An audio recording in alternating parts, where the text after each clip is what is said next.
ಆಗುವುದು ದೇವಾ ನಿನ್ನ ಪ್ರೀತಿಸಿದ ನನಗೆ ಎಲ್ಲ ಒಳ್ಳೆದೇ ಆಗುವುದು ದೇವಾ ನಿನ್ನ ಪ್ರೀತಿಸಿದ ನನಗೆ ಕಣ್ಣು ಕಾಣಲಿಲ್ಲ ಕಿವಿ ಕೇಳಲಿಲ್ಲ ಮನಸ್ಸು ಊಹಿಸಲಿಲ್ಲ ನೀ ನನಗಾಗಿಟ್ಟಿದನು ಓ ಕಣ್ಣು ಕಾಣಲಿಲ್ಲ ಕಿವಿ ಕೇಳಲಿಲ್ಲ ಮನಸ್ಸು ಊಹಿಸಲಿಲ್ಲ ನೀ ನನಗಾಗಿಟ್ಟಿದನು ಎಲ್ಲ ಒಳ್ಳೆದೇ ಆಗುವುದು ದೇವಾ ನಿನ್ನ ಪ್ರೀತಿಸಿದ ನನಗೆ ಎಲ್ಲ ಒಳ್ಳೆದೇ ಆಗುವುದು ದೇವಾ ನಿನ್ನ ಪ್ರೀತಿಸಿದ ನನಗೆ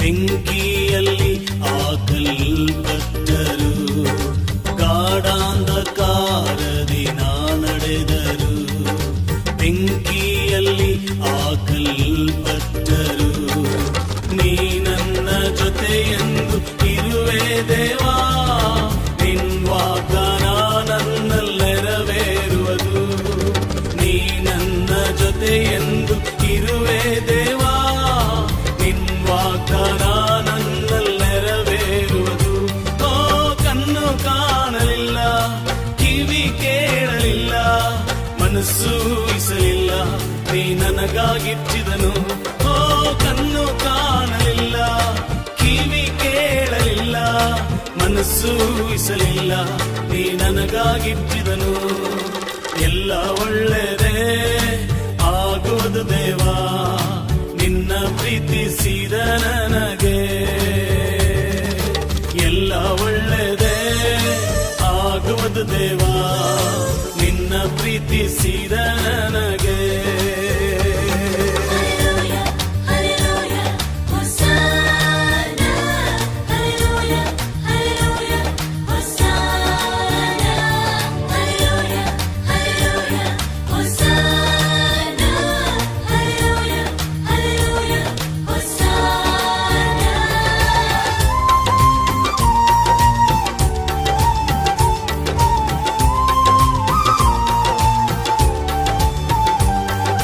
ಬಂಧು ಮಿತ್ರರು ನನ್ನ ಕೈ ಬಿಟ್ಟರು ಆತ್ಮೀಯರು ನನ್ನನ್ನು ದೂಷಿಸಿದರು ಬಂಧು ಮಿತ್ರರು ನನ್ನ ಕೈ ಬಿಟ್ಟರು ಆತ್ಮೀಯರು ನನ್ನನ್ನು ದೂಷಿಸಿದರು ನಿನ್ನ ಕೃಪೆ ನನಗೆ ಸಾಕು ದೇವಾ ನಿನ್ ವಾಗ್ದಾನ ನನ್ನಲ್ಲಿ ನೆರವೇರುವುದು ನಿನ್ನ ಕೃಪೆ ನನಗೆ ಸಾಕು ದೇವಾ ನಿನ್ ವಾಗ್ದಾನ ನನ್ನಲ್ಲಿ ನೆರವೇರುವುದು ಓ ಕಣ್ಣು ಕಾಣಲಿಲ್ಲ ಕಿವಿ ಕೇಳಲಿಲ್ಲ ಮನಸ್ಸು ಊಹಿಸಲಿಲ್ಲ ನೀ ನನಗಾಗಿಟ್ಟಿದನು ಓ ಕಣ್ಣು ಕಾಣಲಿಲ್ಲ ಕಿವಿ ಕೇಳಲಿಲ್ಲ ಮನಸ್ಸು ಊಹಿಸಲಿಲ್ಲ ನೀ ನನಗಾಗಿಟ್ಟಿದನು ಎಲ್ಲ ಒಳ್ಳೆದೇ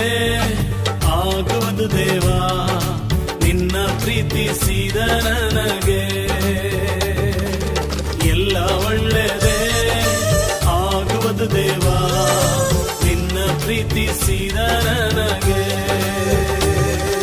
ಕಣ್ಣು ಕಾಣಲಿಲ್ಲ ಕಿವಿ ಕೇಳಲಿಲ್ಲ ಮನಸ್ಸು ಊಹಿಸಲಿಲ್ಲ ನೀ ನನಗಾಗಿಟ್ಟಿದನು ಓ ಕಣ್ಣು ಕಾಣಲಿಲ್ಲ ಕಿವಿ ಕೇಳಲಿಲ್ಲ ಮನಸ್ಸು ಊಹಿಸಲಿಲ್ಲ ನೀ ನನಗಾಗಿಟ್ಟಿದನು ಎಲ್ಲ ಒಳ್ಳೆದೇ ಆಗುವುದು ದೇವಾ ನಿನ್ನ ಪ್ರೀತಿಸಿದ ನನಗೆ ಎಲ್ಲ ಒಳ್ಳೆದೇ ಆಗುವುದು ದೇವಾ ನಿನ್ನ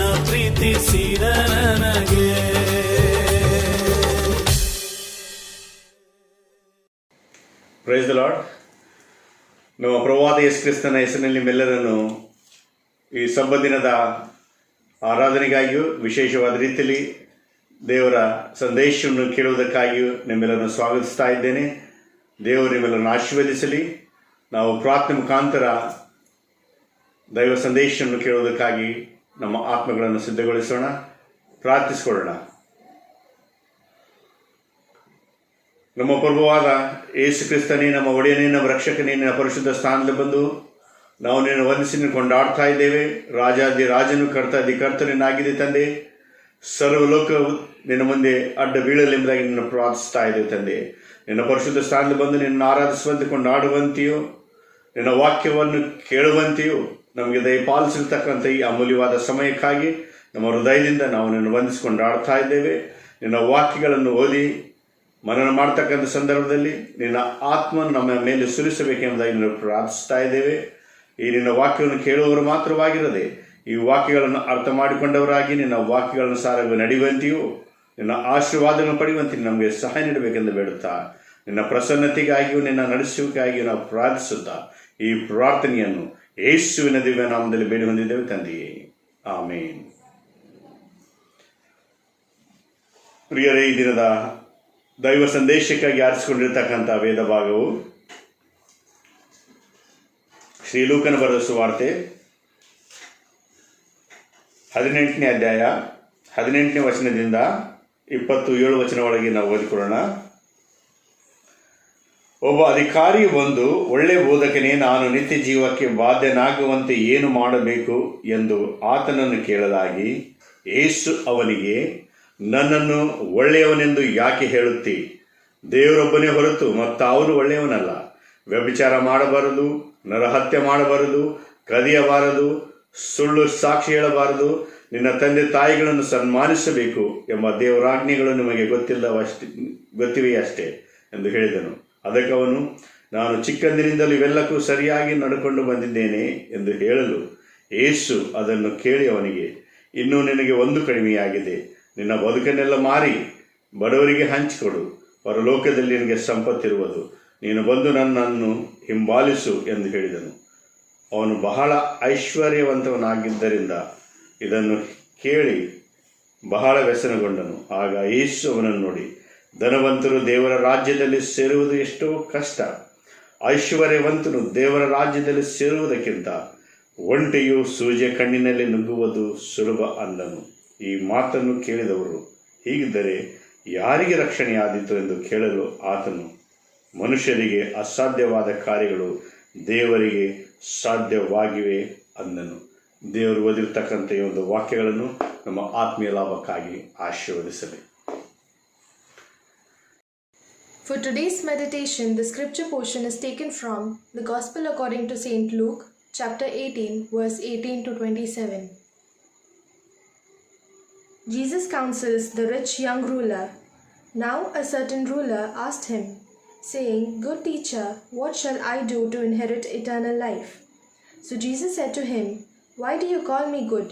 No one is good but one, that is God. You know the commandments: do not commit adultery, do not murder, do not steal, do not bear false witness, honor your father and your mother. And he said, All these things I have kept from my youth. So when Jesus heard these things, he said to him, You still lack one thing. Sell all that you have and distribute to the poor, and you will have treasure in heaven, and come, follow me. But when he heard this, he became very sorrowful, for he was very rich. With God, all things are possible. And when Jesus saw that he became very sorrowful, he said, How hard it is for those who have riches to enter the kingdom of God.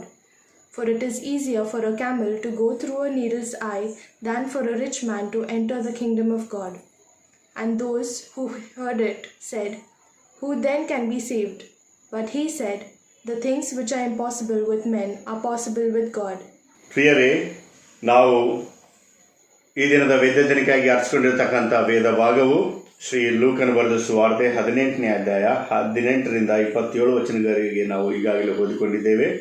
ಮತ್ತು ಈ ನಿತ್ಯ ಜೀವವನ್ನು ಹೇಗೆ ಪಡೆಯಬೇಕೆಂದು ಒಬ್ಬ ಐಶ್ವರ್ಯವಂತನು ಕೇಳಿದ್ದಕ್ಕೆ ಯೇಸು ಹಣದ ಭ್ರಾಂತಿಯಿಂದ ಆಗುವ ಕೇಡನ್ನು ತೋರಿಸಿರ್ತಕ್ಕಂಥ ವಿಷಯದಲ್ಲಿ ನೋಡ್ತಾ ಇದ್ದೇವೆ.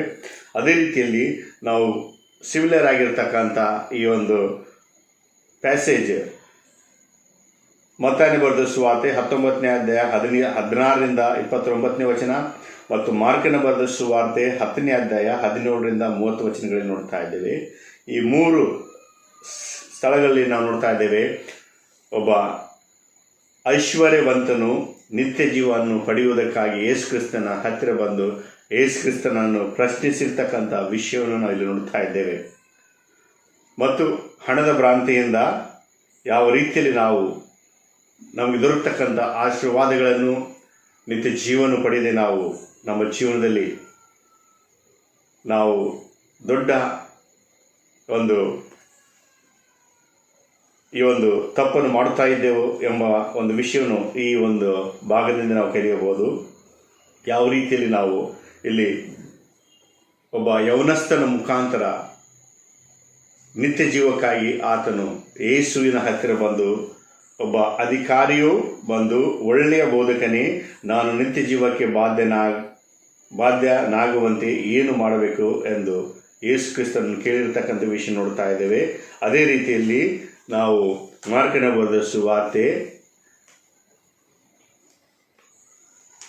10ನೇ ಅಧ್ಯಾಯ 7ನೇ ವಚನದಿಂದ ನೋಡ್ತಾ ಇದ್ದೇವೆ.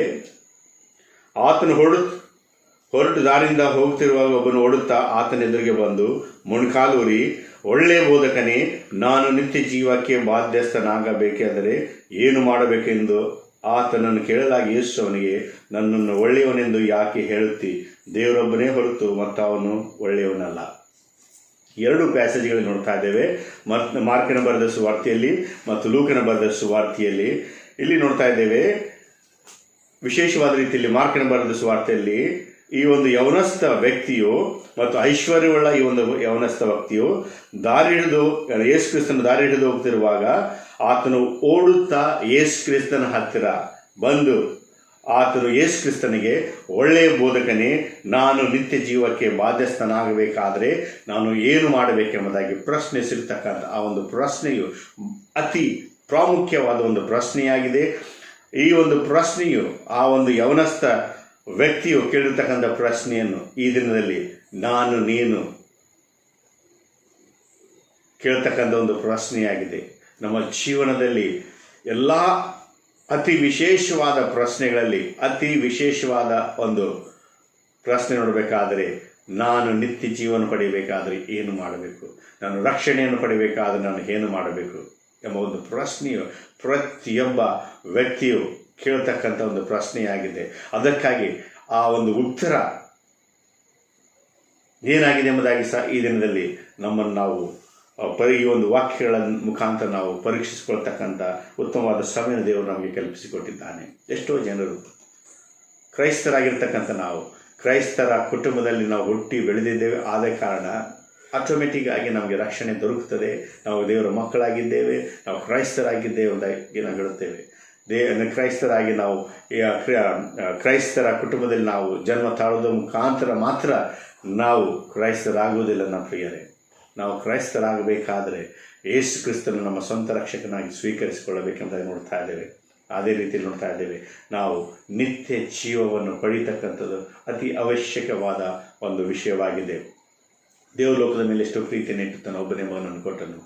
ಆತನನ್ನು ನಂಬುವ ಒಬ್ಬನಾದ ನಾಶವಾಗದೆ ಎಲ್ಲರೂ ನಿತ್ಯ ಜೀವ ಪಡೆಯಬೇಕೆಂದು ಆತನನ್ನು ಕೊಟ್ಟನೆಂಬುದಾಗಿ ನೋಡ್ತಾ ಇದ್ದೇವೆ. ಹೌದು ನನ್ನ ಪ್ರಿಯರೇ, ನಾವು ನಿತ್ಯ ಜೀವ ಪಡೆಯಬೇಕೆಂಬುದಾಗಿ ದೇವರ ಒಂದು ವಿಶೇಷವಾದ ಉದ್ದೇಶವಾಗಿದೆ.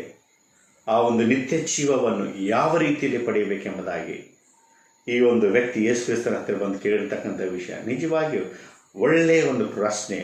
ಈ ಒಂದು ವ್ಯಕ್ತಿಯು ಈತನು ಭಾಳಷ್ಟು ಐಶ್ವರ್ಯವುಳ್ಳ ವ್ಯಕ್ತಿಯಾಗಿದ್ದನು, ಒಬ್ಬ ಅಧಿಕಾರಿಯಾಗಿದ್ದನು ಮತ್ತು ಆತನು ಧರ್ಮವನ್ನು ಯೋಗ್ಯವಾದ ರೀತಿಯಲ್ಲಿ ಪಾಲಿಸ್ತಕ್ಕಂಥ ಒಬ್ಬ ವ್ಯಕ್ತಿಯಾಗಿದ್ದನು ಮತ್ತು ನೀತಿಯುಳ್ಳ ಒಬ್ಬ ವ್ಯಕ್ತಿಯಾಗಿದ್ದನು.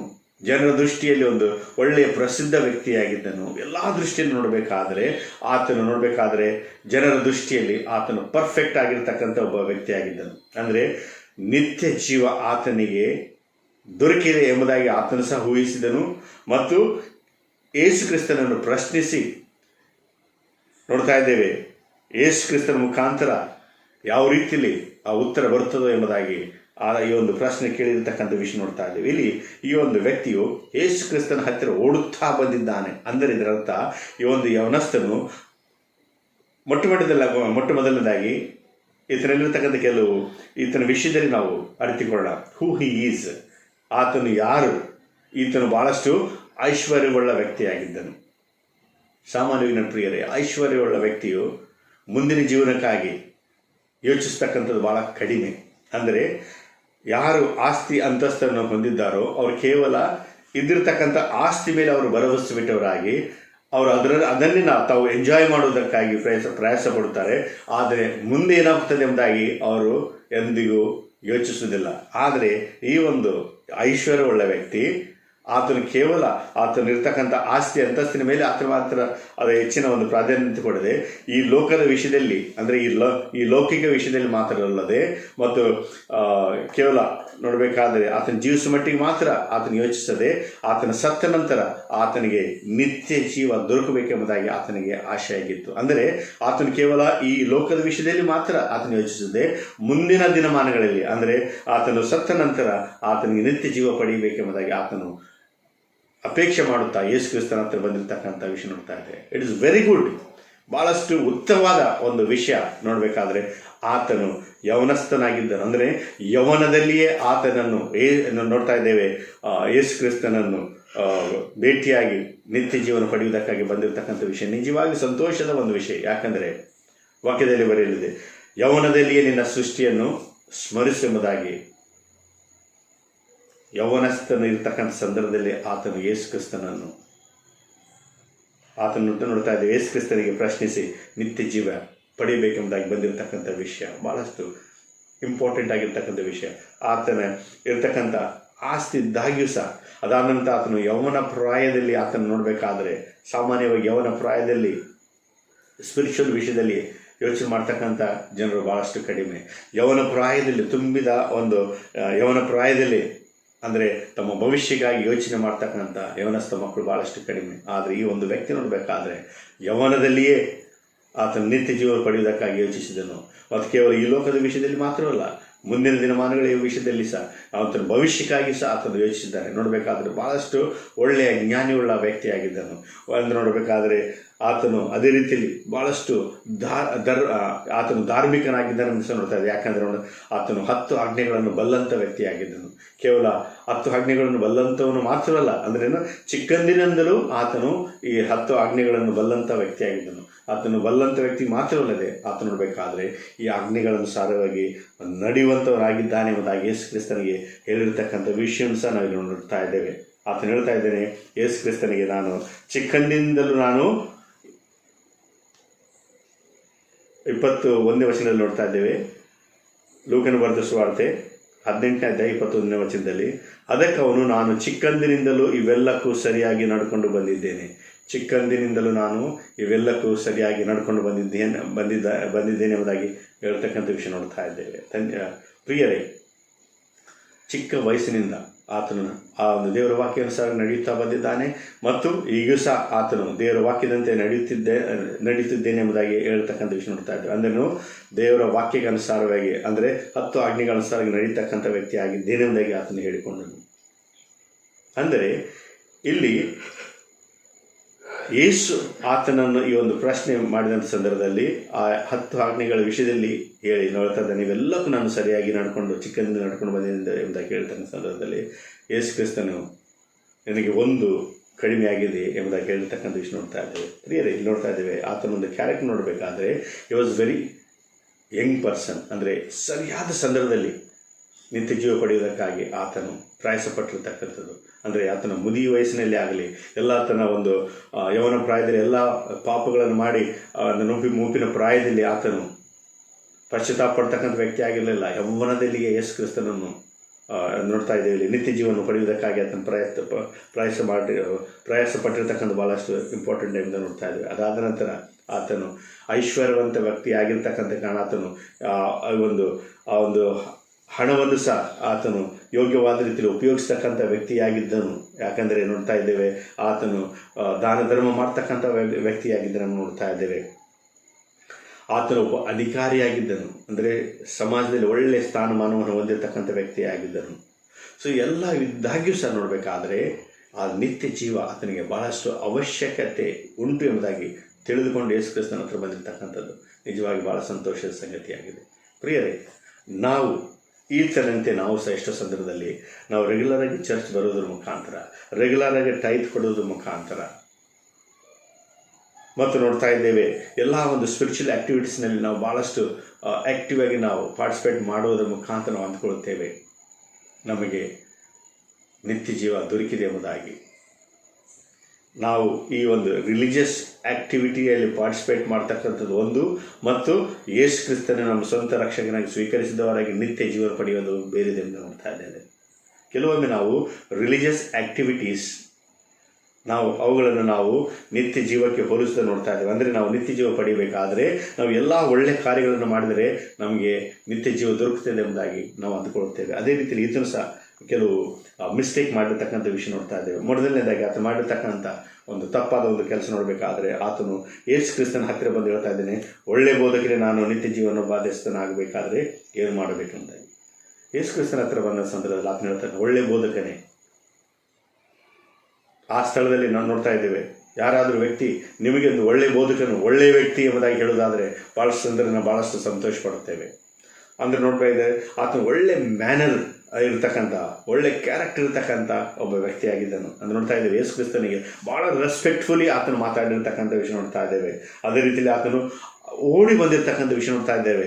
ಎಷ್ಟು ಅಂದರೆ ಆತನ ಒಂದು ಭವಿಷ್ಯಕ್ಕಾಗಿ, ನಿತ್ಯ ಜೀವಕ್ಕಾಗಿ ಆತನಲ್ಲಿ ಎಷ್ಟು ಆತುರ ಇತ್ತು ಎಂಬುದಾಗಿ. He was very much excited to have eternal life. ಆತನು ನಿತ್ಯ ಜೀವ ಪಡೆಯುವುದಕ್ಕಾಗಿ ಬಹಳಷ್ಟು ಕುತೂಹಲದಿಂದ ತುಂಬಿರ್ತಕ್ಕಂಥ ವ್ಯಕ್ತಿಯಾಗಿದ್ದಾನೆ. ಆದ ಕಾರಣ ಆತನು ಓಡಿ ಬಂದನೆ ನೋಡ್ತಾ ಇದ್ದೇವೆ. ಎಲ್ಲ ವಿಷಯಗಳು ನೋಡೋದಾದರೆ ಎಲ್ಲ ಒಂದು ಪಾಸಿಟಿವ್ ವಿಷಯಗಳು ನೋಡ್ತಾ ಇದ್ದೇವೆ. ಅದೇ ರೀತಿ ನಮ್ಮ ಜೀವನದಲ್ಲಿ ಸಹ ಇಂಥ ಒಂದು ಪಾಸಿಟಿವ್ ವಿಷಯಗಳು ನಾವು ನೋಡ್ತಾ ಇದ್ದೇವೆ. ಆದರೆ ಇತರ ಜೀವನದಲ್ಲಿ ನೋಡ್ತಾ ಇದ್ದೇವೆ,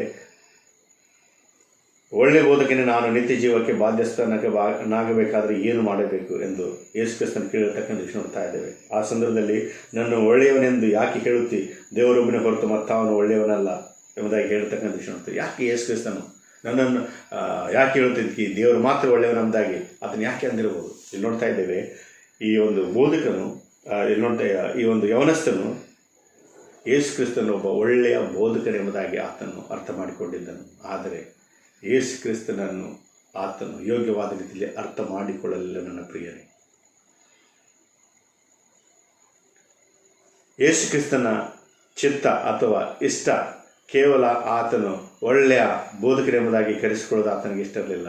ಆದರೆ ನಿಜವಾದ ರೀತಿಯಲ್ಲಿ ಆತನು ಅಂದರೆ ಯವನಸ್ಥದ ವ್ಯಕ್ತಿಯು ಯೇಸು ಕ್ರಿಸ್ತನನ್ನು ರಕ್ಷಕನಾಗಿ ನೋಡಬೇಕಾಗಿತ್ತು. ಆದರೆ ಆತನು ಒಬ್ಬ ಒಳ್ಳೆಯ ಬೋಧಕನೆಂಬುದಾಗಿ ಆತನು ಅರ್ಥಕೊಂಡಿದ್ದನ್ನು ನೋಡ್ತಾ ಇದ್ದೇವೆ. ಒಂದು ವೇಳೆ ನಿಮಗೆ ಪ್ರಶ್ನೆ ಮಾಡಬಹುದು, ಈ ಒಂದು ಪ್ರಶ್ನೆ ನೋಡ್ತಾ ಇದ್ದೇವೆ, ಯೇಸು ಕ್ರಿಸ್ತನು ಎಲ್ಲ ದೇವರುಗಳಲ್ಲಿ ಆತನು ಅತಿ ಶ್ರೇಷ್ಠವಾದ ದೇವರು ಎಂಬುದಾಗಿ ಹೇಳೋದಾದರೆ ನಾವು ಎಷ್ಟೋ ಸಂದರ್ಭದಲ್ಲಿ ಎಸ್ ಎಂಬುದಾಗಿ ಹೇಳುತ್ತೇವೆ. ಆದರೆ ಯೇಸು ಕ್ರಿಸ್ತನು ಎಲ್ಲ ದೇವರುಗಳಲ್ಲಿ ಒಳ್ಳೆಯ ದೇವರಂತಲ್ಲ, ಯೇಸು ಕ್ರಿಸ್ತನು ಒಬ್ಬನೇ ಮಾತ್ರ ಆತನ ದೇವರಾಗಿದ್ದಾನೆ, ಬೇರೆ ದೇವರು ಇಲ್ಲ ಎಂಬುದಾಗಿ ಹೇಳ್ತಕ್ಕಂಥದ್ದು ದೇವರ ಒಂದು ಚಿತ್ತವಾಗಿದೆ. ಯೇಸು ಕ್ರಿಸ್ತನ ಒಂದು ಚಿತ್ತವಾಗಿದೆ. ದೇವರು ಒಬ್ಬನೇ. ಕೆಲವೊಮ್ಮೆ ಅಂದ್ಕೊಳ್ತಾರೆ, ಎಷ್ಟೋ ಜನರು ಇರ್ಬೋದು, ಯೇಸು ಕ್ರಿಸ್ತನು ಬಹಳ ಮಹಾಪುರುಷನು, ಒಳ್ಳೆಯ ವ್ಯಕ್ತಿಯು, ಪ್ರವಾದಿಯೋ ಎಂಬುದಾಗಿ ಎಷ್ಟೋ ವಿಧವಾದ ರೀತಿಯಲ್ಲಿ ಆತನನ್ನು ನಾವು ಅನ್ಬೋದು. ಆದರೆ ದೇವರಿಗೆ, ಯೇಸು ಕ್ರಿಸ್ತನಿಗೆ ಅವೆಲ್ಲವುಗಿಂತ ಹೆಚ್ಚಿನದಾಗಿ ನೋಡ್ತಾ ಇದ್ದೇವೆ ಆತನ ದೈವತ್ವವನ್ನು ಅರ್ಥ ಮಾಡಿಕೊಳ್ತಕ್ಕಂಥದ್ದು ಭಾಳಷ್ಟು ಅತಿ ಮುಖ್ಯವಾದ ಒಂದು ವಿಷಯವಾಗಿದೆ. ಯಾಕಂದರೆ ನಮಗೆ ನಿತ್ಯ ಜೀವ ಕೇವಲ ಯೇಸು ಕ್ರಿಸ್ತನ ಮುಖಾಂತರ ನಮಗೆ ದೊರಕುತ್ತದೆ. ಅಂದರೆ ಆತನ ಮೇಲೆ ನಾವು ವಿಶ್ವಾಸವಿಡುವುದರ ಮುಖಾಂತರ ಮಾತ್ರ ನಾವು ನಿತ್ಯ ಜೀವನ ಪಡೆಯುವುದು ಸಾಧ್ಯ. ಇಲ್ಲಿ ನೋಡ್ತಾ ಇದ್ದೇವೆ ಪ್ರಿಯರೇ, ಫಸ್ಟ್ ಮಿಸ್ಟೇಕ್ ನೋಡ್ತಾ ಇದ್ದೇವೆ, ಆತನು ಯೇಸು ಕ್ರಿಸ್ತನನ್ನು ಯೋಗ್ಯವಾದ ರೀತಿಯಲ್ಲಿ ಅರಿಯಲಿಲ್ಲ. ಅಂದರೆ ಯೇಸು ಕ್ರಿಸ್ತನು ರಕ್ಷಣೆ ಕೊಡ್ತಕ್ಕಂಥ ವ್ಯಕ್ತಿ ಎಂಬುದಾಗಿ ಆತನ ಅರಿಯಲಿಲ್ಲ. ಯೇಸು ಕ್ರಿಸ್ತನ ಒಬ್ಬ ಒಳ್ಳೆಯ ಪುರುಷನು ಅಥವಾ ಒಳ್ಳೆಯ ನೀತಿಯುಳ್ಳ ಅಥವಾ ಒಳ್ಳೆಯ ಬೋಧಕನ ಎಂಬುದಾಗಿ ಅರ್ಥ ಮಾಡಿಕೊಂಡಿದ್ದನೆಂದು ನೋಡ್ತಾ ಇದ್ದೇವೆ. ಎರಡನೇದಾಗಿ ನೋಡ್ತಾ ಇದ್ದೇವೆ, ಆತನು ತನ್ನ ಒಂದು ನಿತ್ಯ ಜೀವವನ್ನು ಪಡೆದಿದ್ದೇನೆಂಬುದಾಗಿ ಆತನು ತಿಳಿದುಕೊಂಡಿದ್ದನು. ಕೇವಲ ಯೇಸು ಕ್ರಿಸ್ತನಿಗೆ ಹೆಸರಿಗೆ ಮಾತ್ರ ಕೇಳಿರ್ತಕ್ಕಂಥ ವಿಷಯ ನೋಡ್ತಾ ಇದ್ದೇವೆ. ಯಾಕಂತಂದರೆ ನಾನು ಈ ಒಂದು 10 ಆಜ್ಞೆಗಳನ್ನು ನಾನು ಪಾಲಿಸ್ತಾ ಬಂದಿದ್ದೇನೆ ಮತ್ತು ನಾನು ನಿತ್ಯ ಜೀವಕ್ಕೆ ಬಾಧ್ಯನಾಗಿದ್ದೇನೆ ಎಂಬುದಾಗಿ ಆತನು ತಿಳಿದುಕೊಂಡಿದ್ದನು. ಅದೇ ರೀತಿ ಕ್ರೈಸ್ತರಾಗಿರ್ತಕ್ಕಂಥ ನಾವು ಮಾಡ್ತಕ್ಕಂಥ ಒಳ್ಳೆಯ ಕಾರ್ಯಗಳ ಮುಖಾಂತರ, ನಾವು ಕೊಡ್ತಕ್ಕಂಥ ತಾಯ್ತಿಗಳ ಮುಖಾಂತರ, ನಾವು ಕೇಳ್ತಕ್ಕಂಥ ವಾಕ್ಯಗಳ ಮುಖಾಂತರ, ನಾವು ದೇವರಲ್ಲಿ ನಾವು ಪ್ರಾರ್ಥನೆಯಲ್ಲಿ ಹೆಚ್ಚಿನ ಸಮಯವನ್ನು ಕಳೆದ ಮುಖಾಂತರ ನಾವು ಅಂದುಕೊಳ್ಳುತ್ತೇವೆ ನಾವು ಕ್ರೈಸ್ತರಾಗಿದ್ದೇವೆ, ನಮಗೆ ನಿತ್ಯ ಜೀವ ದೊರಕಿದೆ ಎಂಬುದಾಗಿ. ನನ್ನ ಪ್ರಿಯರೇ, ಸಾಮಾನ್ಯವಾಗಿ ನಾವು ಈ ಲೋಕದ ಈ ಒಂದು ರೂಢಿ ಪದ್ಧತಿಗಳಲ್ಲಿ ನಾವು ಸಿಲುಕಿಕೊಂಡು ರಿಲಿಜಿಯಸ್ ಆ್ಯಕ್ಟಿವಿಟೀಸ್ನಲ್ಲಿ ಹೆಚ್ಚಾಗಿ ನಾವು ಸಮಯನ ಕಳೆಯುತ್ತಾ ಕೆಲವೊಮ್ಮೆ ನಾವು ಅಂದುಕೊಳ್ಳುತ್ತೇವೆ ರಿಲಿಜಿಯಸ್ ಆ್ಯಕ್ಟಿವಿಟೀಸ್ನಲ್ಲಿ ನಾವು ಇನ್ವಾಲ್ವ್ ಆಗೋದ್ರ ಮುಖಾಂತರ ನಮಗೆ ನಿತ್ಯ ಜೀವ ದೊರಕುವುದಿಲ್ಲ. ನನ್ನ ಪ್ರಿಯರೇ, ನಿತ್ಯ ಜೀವ ದೊರಕಿದ ಕಾರಣ ನಾವು ಒಳ್ಳೆಯ ಕಾರ್ಯಗಳನ್ನು ಮಾಡುತ್ತೇವೆ. ಒಳ್ಳೆಯ ಕಾರ್ಯ ಮಾಡೋದ್ರ ಮುಖಾಂತರ ನಮಗೆ ನಿತ್ಯ ಜೀವ ದೊರಕುವುದಿಲ್ಲ. ಈ ವಿಷಯವನ್ನು ನಾವು ಜ್ಞಾಪಕದಲ್ಲಿ ಇಟ್ಕೊಳ್ತಕ್ಕಂಥ ಬಹಳಷ್ಟು ಅತಿ ಮುಖ್ಯವಾದ ಒಂದು ವಿಷಯವಾಗಿದೆ. ಯಾಕಂದರೆ ಎಷ್ಟೋ ಜನರು ತಮ್ಮ ನಿತ್ಯ ಜೀವ, ತಮಗೆ ದೊರಕತಕ್ಕಂಥ ನಿತ್ಯ ಜೀವ ತಮ್ಮ ಒಳ್ಳೆಯ ಕಾರ್ಯಗಳನ್ನು ಮಾಡೋದ್ರ ಮುಖಾಂತರ ದೊರಕುತ್ತದೆ ಎಂಬುದಾಗಿ ತಿಳಿದುಕೊಳ್ಳುತ್ತಾರೆ. ಅದೇ ರೀತಿಯಲ್ಲಿ ಈ ಒಂದು ಯವನಸ್ಥ ವ್ಯಕ್ತಿಯು ಸಹ ತಿಳಿದುಕೊಂಡು ಬಂದಿದ್ದನು. ಆದರೆ ಈ ಒಂದು ವಾಕ್ಯದ ಮುಖಾಂತರ ನೋಡ್ತಾ ಇದ್ದೇವೆ, He asked, what shall I do to inherit eternal life? ನಾನು ನಿತ್ಯ ಜೀವ ಪಡೆಯುವುದಕ್ಕಾಗಿ ಏನು ಮಾಡಬೇಕೆಂಬುದಾಗಿ ಆತನು ಕೇಳಿದನು. ಅಂದರೆ ನಾನು ಏನು ಮಾಡಬೇಕೆಂಬುದಾಗಿ, ಅಂದರೆ ಆತನು ಕ್ರಿಸ್ತನು ಏನು ಮಾಡುತ್ತಾನೆ ಎಂಬುದಾಗಿ ಆತನು ಕ್ರಿಸ್ತನ ಮೇಲೆ ಆತನು ಡಿಪೆಂಡ್ ಆಗಲಿಲ್ಲ. ಅಂದರೆ ನಿತ್ಯ ಜೀವನ ಪಡೆಯಬೇಕಾಗಿ ನಾನು ಏನು ಮಾಡಬೇಕೆಂಬುದಾಗಿ ಆತನು ಕೆಲವು ವಿಷಯಗಳನ್ನು ಮಾಡಿ ನಿತ್ಯ ಜೀವನ ಪಡೆಯುವುದಕ್ಕಾಗಿ ಆತನು ಪ್ರಯಾಸಪಟ್ಟನು. ಅಂದರೆ ತಾನು ಮಾಡ್ತಕ್ಕಂಥ ಕೆಲಸದ ಮುಖಾಂತರ, ಒಳ್ಳೆಯ ಕಾರ್ಯದ ಮುಖಾಂತರ ನಿತ್ಯ ಜೀವನ ಪಡೆಯುವುದಕ್ಕಾಗಿ ಪ್ರಯತ್ನ ಪಟ್ಟಿರ್ತಕ್ಕಂಥ ವಿಷಯ ನೋಡ್ತಾ ಇದ್ದೇವೆ. ಆದರೆ ನನ್ನ ಪ್ರಿಯರೇ, ಯೇಸು ಕ್ರಿಸ್ತ ನಿನಗಾಗಿಯೂ ನನಗಾಗಿಯೂ ರಕ್ಷಣೆಯ ಮಾರ್ಗವನ್ನು, ನಿತ್ಯ ಜೀವದ ಮಾರ್ಗವನ್ನು ಆತನು ಕ್ರೂಜೆ ಮೇಲೆ ತನ್ನ ಪ್ರಾಣ ಕೊಡುವುದರ ಮುಖಾಂತರ ಆ ಒಂದು ರಕ್ಷಣೆ ಮಾರ್ಗವನ್ನು ಸಿದ್ಧಪಡಿಸಿದ್ದಾನೆ. ಯೇಸು ಕ್ರಿಸ್ತನು ನಮ್ಮ ಸ್ವಂತ ರಕ್ಷಕನಿಗೆ ಸ್ವೀಕರಿಸುವುದಾದರೆ ಮಾತ್ರ ನಾವು ಆ ಒಂದು ನಿತ್ಯ ಜೀವನ ಪಡೆಯುವುದು ಸಾಧ್ಯ. ನಾವು ಮಾಡ್ತಕ್ಕಂಥ ಒಳ್ಳೆಯ ಕಾರ್ಯಗಳ ಮುಖಾಂತರ ನಿತ್ಯ ಜೀವ ಪಡೆಯುವುದಕ್ಕೆ ಸಾಧ್ಯ ಇಲ್ಲ. ಈ ವಿಷಯಗಳನ್ನು ಬಹಳಷ್ಟು ಜನರು ಅರ್ಥ ಮಾಡಿಕೊಳ್ಳುತ್ತಾ ಇಲ್ಲ. ಈ ಒಂದು ವಿಷಯವನ್ನು ನಾವು ಅರ್ಥ ಮಾಡಿಕೊಳ್ತಕ್ಕಂಥ ಅತಿ ಮುಖ್ಯವಾದ ಒಂದು ವಿಷಯ. ಭಾಳಷ್ಟು ಮಿಸ್ಅಂಡರ್ಸ್ಟ್ಯಾಂಡಿಂಗ್, ಭಾಳಷ್ಟು ಸಭೆಗಳಲ್ಲಿ ಈ ರೀತಿ ನೋಡ್ತಾ ಇದ್ದೇವೆ. ಎಷ್ಟೊಂದು ಕೆಲವು ಕ್ಯಾರಿಸ್ಮೆಟಿಕ್ ಚರ್ಚಸ್ಗಳಾಗಲಿ, ಕೆಲವು ವಿಷಯಗಳಲ್ಲಿ ನೋಡ್ತಾ ಇದ್ದೇವೆ. ಒಂದು ಸ್ಪಿರಿಚುವಲ್ ಆ್ಯಕ್ಟಿವಿಟಿನಲ್ಲಿ ಭಾಳಷ್ಟು ಸಮಯ ಕಳೆಯುತ್ತವರು ಅಂದುಕೊಳ್ತಾ ಇದ್ದಾರೆ ನಮಗೆ ನಿತ್ಯ ಜೀವ ದೊರಕಿದೆ ಎಂಬುದಾಗಿ. ಮತ್ತು ಅವರು ಸ್ವನೀತಿಯಲ್ಲಿ ಅವರು ಭರವಸೆ ಬಿಟ್ಟವರಾಗಿ ಯಾವಾಗಲೂ ಅಂದುಕೊಳ್ತಾರೆ ನಮ್ಮನ್ನು ನಾವು ಭಾಳಷ್ಟು ನೀತಿವಂತರು, ಬೇರೆಯವರೆಲ್ಲರೂ ಪಾಪಿಗಳೆಂಬುದಾಗಿ ತಿಳ್ಕೊಳ್ತಾ ಇದ್ದಾರೆ. ಅದೇ ರೀತಿಯಲ್ಲಿ ಅಂದುಕೊಳ್ತಾ ಇರ್ಬೋದು, ನಾನು ಭಾಳಷ್ಟು ಧರ್ಮೀಯುಳ್ಳ ವ್ಯಕ್ತಿಯಾಗಿದ್ದೇನೆ, ನಾನು ಭಾಳಷ್ಟು ಧಾರ್ಮಿಕನೆಂಬುದಾಗಿ ತಿಳಿದುಕೊಂಡಿದ್ದನು. ಯಾಕಂದರೆ ನೋಡ್ತಾ ಇದ್ದೇವೆ ಆತನು ಎಲ್ಲ 10 ಆಜ್ಞೆಗಳನ್ನು ಮೀರಿದಂತೆ ಪಾಲಿಸ್ತಾ ಬಂದಂಥ ವ್ಯಕ್ತಿ. ಆತನು ನೋಡ್ತಾ ಇದ್ದೇವೆ ಯವನಸ್ಥನ ಆಗಿದ್ದಾಗಿಯೂ ಸಹ ಆತನು ಭವಿಷ್ಯದ ವಿಷಯದಲ್ಲಿ ಆತನು ಯೋಚನೆ ಮಾಡ್ತಾ ಇದ್ದನು. ಎಲ್ಲ ವಿಷಯಗಳು ಪರ್ಫೆಕ್ಟ್ ಆಗಿದ್ದಾಗಿ ನೋಡಬೇಕಾದ್ರೆ ಕೊನೆಗೆ ಆತನು ಮೋರೆ ಬಾಡಿದವನಾಗಿ ಹೋಗಿರ್ತಕ್ಕಂಥ ವಿಷಯ ನೋಡ್ತಾ ಇದ್ದೇವೆ. ಆತನು ಮತ್ತೊಂದು ಮಿಸ್ಟೇಕ್ ನೋಡಬೇಕಾದ್ರೆ ಆತನು ತನ್ನಲ್ಲಿರ್ತಕ್ಕಂಥ ತಪ್ಪುಗಳನ್ನು ಆತನು ಅರ್ಥ ಮಾಡಿಕೊಳ್ಳಲಿಲ್ಲ. ಆದರೆ ನಾವು ನಿತ್ಯ ಜೀವನ ಪಡೆಯಬೇಕಾದರೆ ಮೊಟ್ಟ ಮೊದಲನೇದಾಗಿ ನಾವು ಪಾಪಿಗಳಾಗಿದ್ದೇವೆ ಎಂಬುದಾಗಿ ನಾವು ಸ್ವೀಕರಿಸ್ತಕ್ಕಂಥದ್ದು ಭಾಳಷ್ಟು ಇಂಪಾರ್ಟೆಂಟು. ನಮ್ಮ ತಪ್ಪುಗಳು ನಮ್ಮನ್ನು ನಾವು ನೀತಿವಂತರೆಂಬುದಾಗಿ ಯೋಚಿಸಿಕೊಳ್ಳೋದಾದರೆ ಯೇಸು ಕ್ರಿಸ್ತ ನಮ್ಮ ಜೀವನದಲ್ಲಿ ಯಾವುದೇ ಆಶೀರ್ವಾದಗಳನ್ನು ಕೊಡಲಿಕ್ಕೆ ಸಾಧ್ಯವಿಲ್ಲ. ಯಾಕಂತಂದರೆ ಯೇಸು ಕ್ರಿಸ್ತನ ಮುಂದೆ ನಾವು ತಗ್ಗಿಸಿಕೊಳ್ಳೋದಾದರೆ, ನಮ್ಮ ಹೃದಯದಿಂದ ಬರೋದಾದರೆ ಮಾತ್ರ ಯೇಸು ಕ್ರಿಸ್ತ ನಮ್ಮ ಜೀವನದಲ್ಲಿ ಆಶೀರ್ವಾದಗಳನ್ನು ಕೊಡಲು ಸಾಧ್ಯ ಅಂತ ನೋಡ್ತಾ ಇದ್ದೇವೆ. ನಮ್ಮ ಜೀವನದಲ್ಲಿ ನಿತ್ಯ ಜೀವ ಪಡಿಬೇಕಾದರೂ ಸಹ ಮೊಟ್ಟ ಮೊದಲನೇದಾಗಿ ನಾವು ಪಾಪಿಯಾಗಿದ್ದೇವೆ ಎಂಬುದಾಗಿ ನಾವು ಸ್ವೀಕರಿಸಿದ ಮಾತ್ರ ಯೇಸು ಕ್ರಿಸ್ತ ನಮ್ಮ ಪಾಪವನ್ನು ಕ್ಷಮಿಸಿ ನಮಗೆ ರಕ್ಷಣೆ ಕೊಡಲು ಸಿದ್ಧವಾಗಿದ್ದಾನೆ. ಎಲ್ಲಿವರೆಗೆ ನಾವು ನಮ್ಮ ಮಿಸ್ಟೇಕ್ಗಳನ್ನಾಗಲಿ, ನಮ್ಮ ತಪ್ಪುಗಳನ್ನಾಗಲಿ, ನಮ್ಮ ಅಪರಾಧಗಳನ್ನಾಗಲಿ, ನಮ್ಮ ಒಂದು ವೀಕ್ನೆಸ್ಗಳನ್ನಾಗಲಿ ನಾವು ಒಪ್ಪಿಕೊಳ್ಳದೆ ಹೋದರೆ ನಮ್ಮ ಜೀವನದಲ್ಲಿ ನಾವು ಆಶೀರ್ವಾದಗಳನ್ನು ಕಾಣಲಿಕ್ಕೆ ಸಾಧ್ಯ ಇಲ್ಲ. ತಾನು ತಪ್ಪಾದ ವ್ಯಕ್ತಿ ಎಂಬುದಾಗಿ ಅಂದುಕೊಳ್ಳಲಿಲ್ಲ. ಆತನು ಮಾಡ್ತಕ್ಕಂಥ ಎಲ್ಲ ಕಾರ್ಯಗಳು ಪರ್ಫೆಕ್ಟ್ ಎಂಬುದಾಗಿ ಆತನು ತಿಳಿದುಕೊಂಡಿದ್ದನು. ಆದಾಗ್ಯೂ ಸಹ ನೋಡ್ತಾ ಇದ್ದೇವೆ ದೇವರ ವಾಕ್ಯ ಹೇಳ್ತಾರೆ, ಎಲ್ಲರೂ ಪಾಪ ಮಾಡಿ ದೇವರ ಮಹಿಮೆಯನ್ನು ಹೊಂದದೆ ಹೋಗಿದ್ದಾರೆ. ಎಲ್ಲರೂ ಪಾಪಿಗಳಾಗಿದ್ದಾರೆ. ಆದರೆ ಕೆಲವೊಮ್ಮೆ ನಾವು ಮಾಡ್ತಕ್ಕಂಥ ಒಂದು ತೋರಿಕೆಯ ಒಂದು ಧಾರ್ಮಿಕ ಕಾರ್ಯಗಳು ಕೆಲವೊಮ್ಮೆ ನಮಗೆ ನಿತ್ಯ ಜೀವನ ಪಡೆಯುವುದಕ್ಕಾಗಿ ಅಡ್ಡಗಲ್ಲಾಗಬಹುದು. and he was very perfect in he was very perfect to show off himself as a righteous person. ತನ್ನನ್ನು ತಾನು ಒಳ್ಳೆಯ ರೈಚಸ್ ಪರ್ಸನ್ ಅಥವಾ ಒಳ್ಳೆಯ ಧಾರ್ಮಿಕ ವ್ಯಕ್ತಿ ಎಂಬುದಾಗಿ ತೋರಿಸುವುದರಲ್ಲಿ ಆತನು ಪರ್ಫೆಕ್ಟ್ ಆಗಿದ್ದ ನೋಡ್ತಾ ಇದ್ದೇವೆ. ಆತನ ಒಂದು ಎಲ್ಲ ಪ್ರತಿಯೊಂದು ವಿಷಯಗಳು ನೋಡಬೇಕಾದ್ರೆ ಆತ 10 ಆಜ್ಞೆಗಳನ್ನು ಪಾಲಿಸ್ತಕ್ಕಂಥದ್ದಾಗಲಿ, ಆತನು ಉಪವಾಸ ಮಾಡ್ತಕ್ಕಂಥದ್ದಾಗಲಿ, ಆತನು ದಾನ ಧರ್ಮ ಮಾಡ್ತಕ್ಕಂಥ ವಿಷಯಗಳಾಗಲಿ, ಎಲ್ಲ ವಿಷಯಗಳು ನೋಡಬೇಕಾದರೆ ಆತನು ಭಾಳ ಒಳ್ಳೆಯ ವ್ಯಕ್ತಿ ಎಂಬುದಾಗಿ ಜನರ ಮುಂದೆ ಕಾಣ್ತಾ ಇದ್ದನು. ಆದರೆ ಯೇಸು ಕ್ರಿಸ್ತನ ಮುಂದೆ ಆತನು ನಿಜವಾಗಿ ಧಾರ್ಮಿಕ ವ್ಯಕ್ತಿ ಆಗಿದ್ದನೋ ಅಥವಾ ಇಲ್ಲೋ ಎಂಬುದಾಗಿ ಆತನು ತೆಗೆದುಕೊಂಡಿರ್ತಕ್ಕಂಥ ನಿರ್ಣಯದ ಮುಖಾಂತರ ಗೊತ್ತಾಗಿರ್ತಕ್ಕಂಥ ವಿಷಯ ನೋಡ್ತಾ ಇದ್ದೇವೆ. ಇದಾದ ನಂತರ ಯೇಸು ಕ್ರಿಸ್ತ ನೋಡ್ತಾ ಇದ್ದೇವೆ, ಆತನು ಧಾರ್ಮಿಕನು ಅಥವಾ 10 ಆಜ್ಞೆಗಳನ್ನು ಯೋಗ್ಯವಾದ ರೀತಿಯಲ್ಲಿ ಆತನು ಪಾಲಿಸ್ತಾ ಇಲ್ಲ ಎಂಬುದಾಗಿ ತೋರಿಸುವುದಕ್ಕಾಗಿ ಯೇಸು ಕ್ರಿಸ್ತನ ಒಂದು ಪ್ರಶ್ನೆ ಮಾಡ್ತಾ ಇದ್ದಾನೆ. ನೀನು 10 ಆಜ್ಞೆಗಳನ್ನು ನಿನಗೆ ಗೊತ್ತುಂಟು ಎಂಬುದಾಗಿ ಹೇಳಿರ್ತಕ್ಕಂಥ ಸಂದರ್ಭದಲ್ಲಿ ಅವನು ಹೇಳ್ತಾ ಇದ್ದಾನೆ. ಎದ್ದು ನಿಂತು ಯೇಸು ಅವನಿಗೆ ಹೇಳ್ತಾ ಇದ್ದಾನೆ,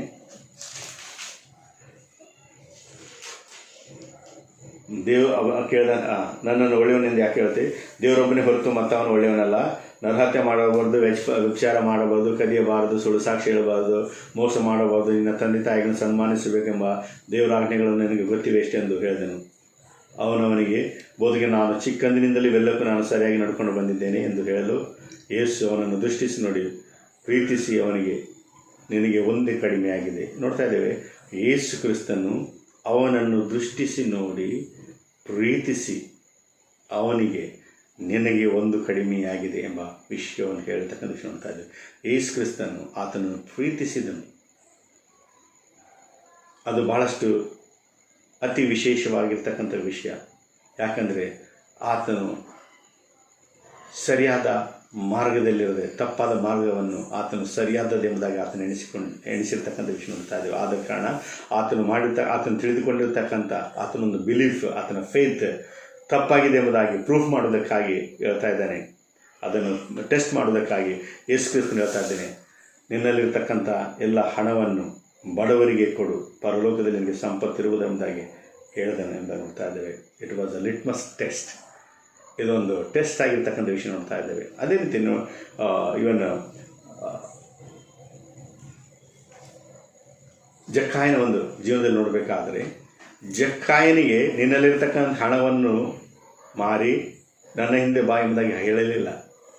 ಆದರೆ ಯೇಸು ಕ್ರಿಸ್ತನು ಅವನಿಗೆ ಏನು ಹೇಳದಿದ್ದಾಗಿಯೂ ಸಹ ಆತನು ಹೇಳ್ತಾ ಇದ್ದಾನೆ, ನನ್ನಲ್ಲಿರ್ತಕ್ಕಂಥ ಅರ್ಧ ಹಣವನ್ನು ನಾನು ಬಡವರಿಗೆ ಹಂಚುತ್ತೇನೆ, ಮತ್ತು ಯಾರಿಂದಾದರೂ ನಾನು ಅನ್ಯಾಯವಾಗಿ ನನ್ನ ಹಣವನ್ನು ತೆಗೆದುಕೊಂಡಿರೋದಾದರೆ ಅವರಿಗೆ 4ರಷ್ಟು ನಾನು ಹಿಂದಕ್ಕೆ ಕೊಡುತ್ತೇನೆ ಎಂಬುದಾಗಿ ಹೇಳ್ತಕ್ಕಂಥ ವಿಷಯ. ಯೇಸು ಕ್ರಿಸ್ತನಿಗೆ ಅವನಿಗೆ ಯಾವುದೇ ವಿಧವಾದ ಕಂಡೀಷನ್ ಹಾಕಲಿಲ್ಲ.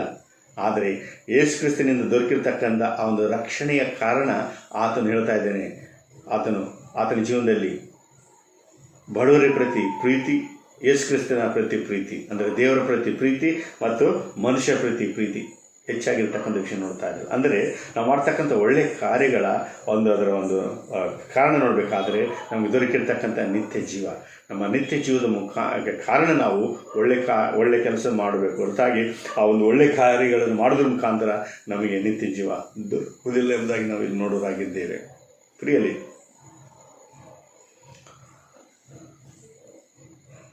ಯೇಸು ಕ್ರಿಸ್ತನು ಹೇಳ್ತಾ ಇದ್ದೇನೆ, ನಿನ್ನಲ್ಲಿರ್ತಕ್ಕಂಥ ಎಲ್ಲ ಆಸ್ತಿಯನ್ನು ಬಡವರಿಗೆ ಹಂಚು ಎಂಬುದಾಗಿ.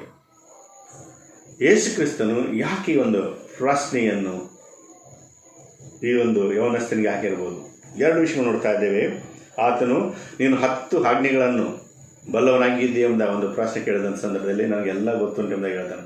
ಯಾಕೆ ಒಂದು ಪ್ರಶ್ನೆ ಹಾಕಿದ್ದಾನೆ ಅಂದರೆ 10 ಆಜ್ಞೆಗಳನ್ನು ನಾವು ಪಾಲಿಸುವುದರ ಮುಖಾಂತರ ನಾವು ರಕ್ಷಣೆ ಹೊಂದುತ್ತೇವೋ? ಇಲ್ಲ.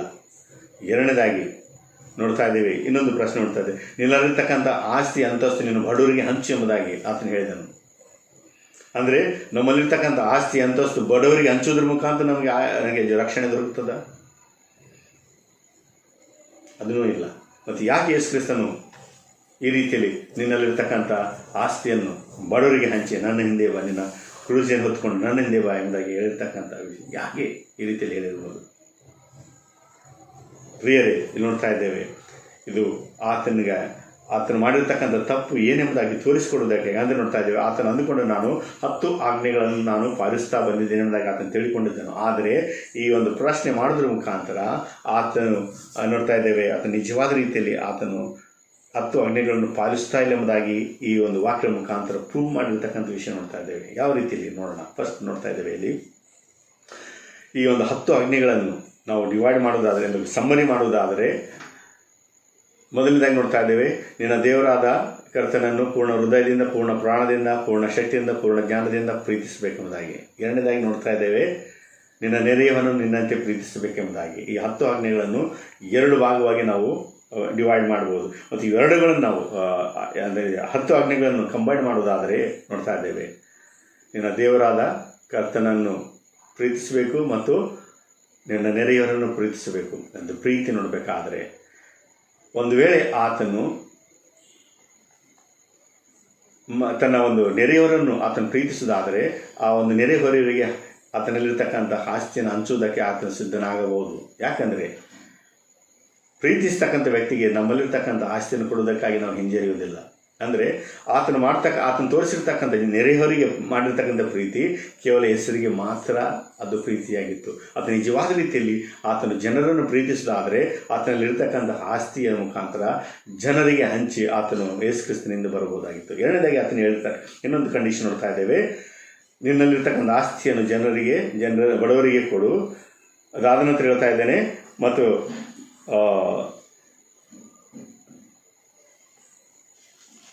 ಅದಾದ ನಂತರ ಲೂಕನ ಬರೆದ ಸುವಾರ್ತೆ 18ನೇ ಅಧ್ಯಾಯ 22ನೇ ವಚನದಲ್ಲಿ ನೋಡ್ತಾ ಇದ್ದೇವೆ, ಯೇಸುವನಿಗೆ ಹೇಳಿ ಅವನಿಗೆ, ಇನ್ನೂ ನಿನಗೆ ಒಂದು ಕಡಿಮೆ ಆಗಿದೆ, ನಿನ್ನ ಬದುಕನ್ನೆಲ್ಲ ಮಾರಿ ಬಡವರಿಗೆ ಹಂಚಿಕೊಡು. 1ನೇ ಕಂಡೀಷನ್. 2ನೇ ಕಂಡೀಷನ್ ನೋಡ್ತಾ ಇದ್ದೇವೆ, ಪರಲೋಕದಲ್ಲಿ ನಿನ್ನ ಸಂಪತ್ತಿರೋದು. ಮತ್ತು 2ನೇ ಕಂಡೀಷನ್, ನೀನು ಬಂದು ನನ್ನನ್ನು ಹಿಂಬಾಲಿಸು ಎಂದು ಹೇಳಿದನು.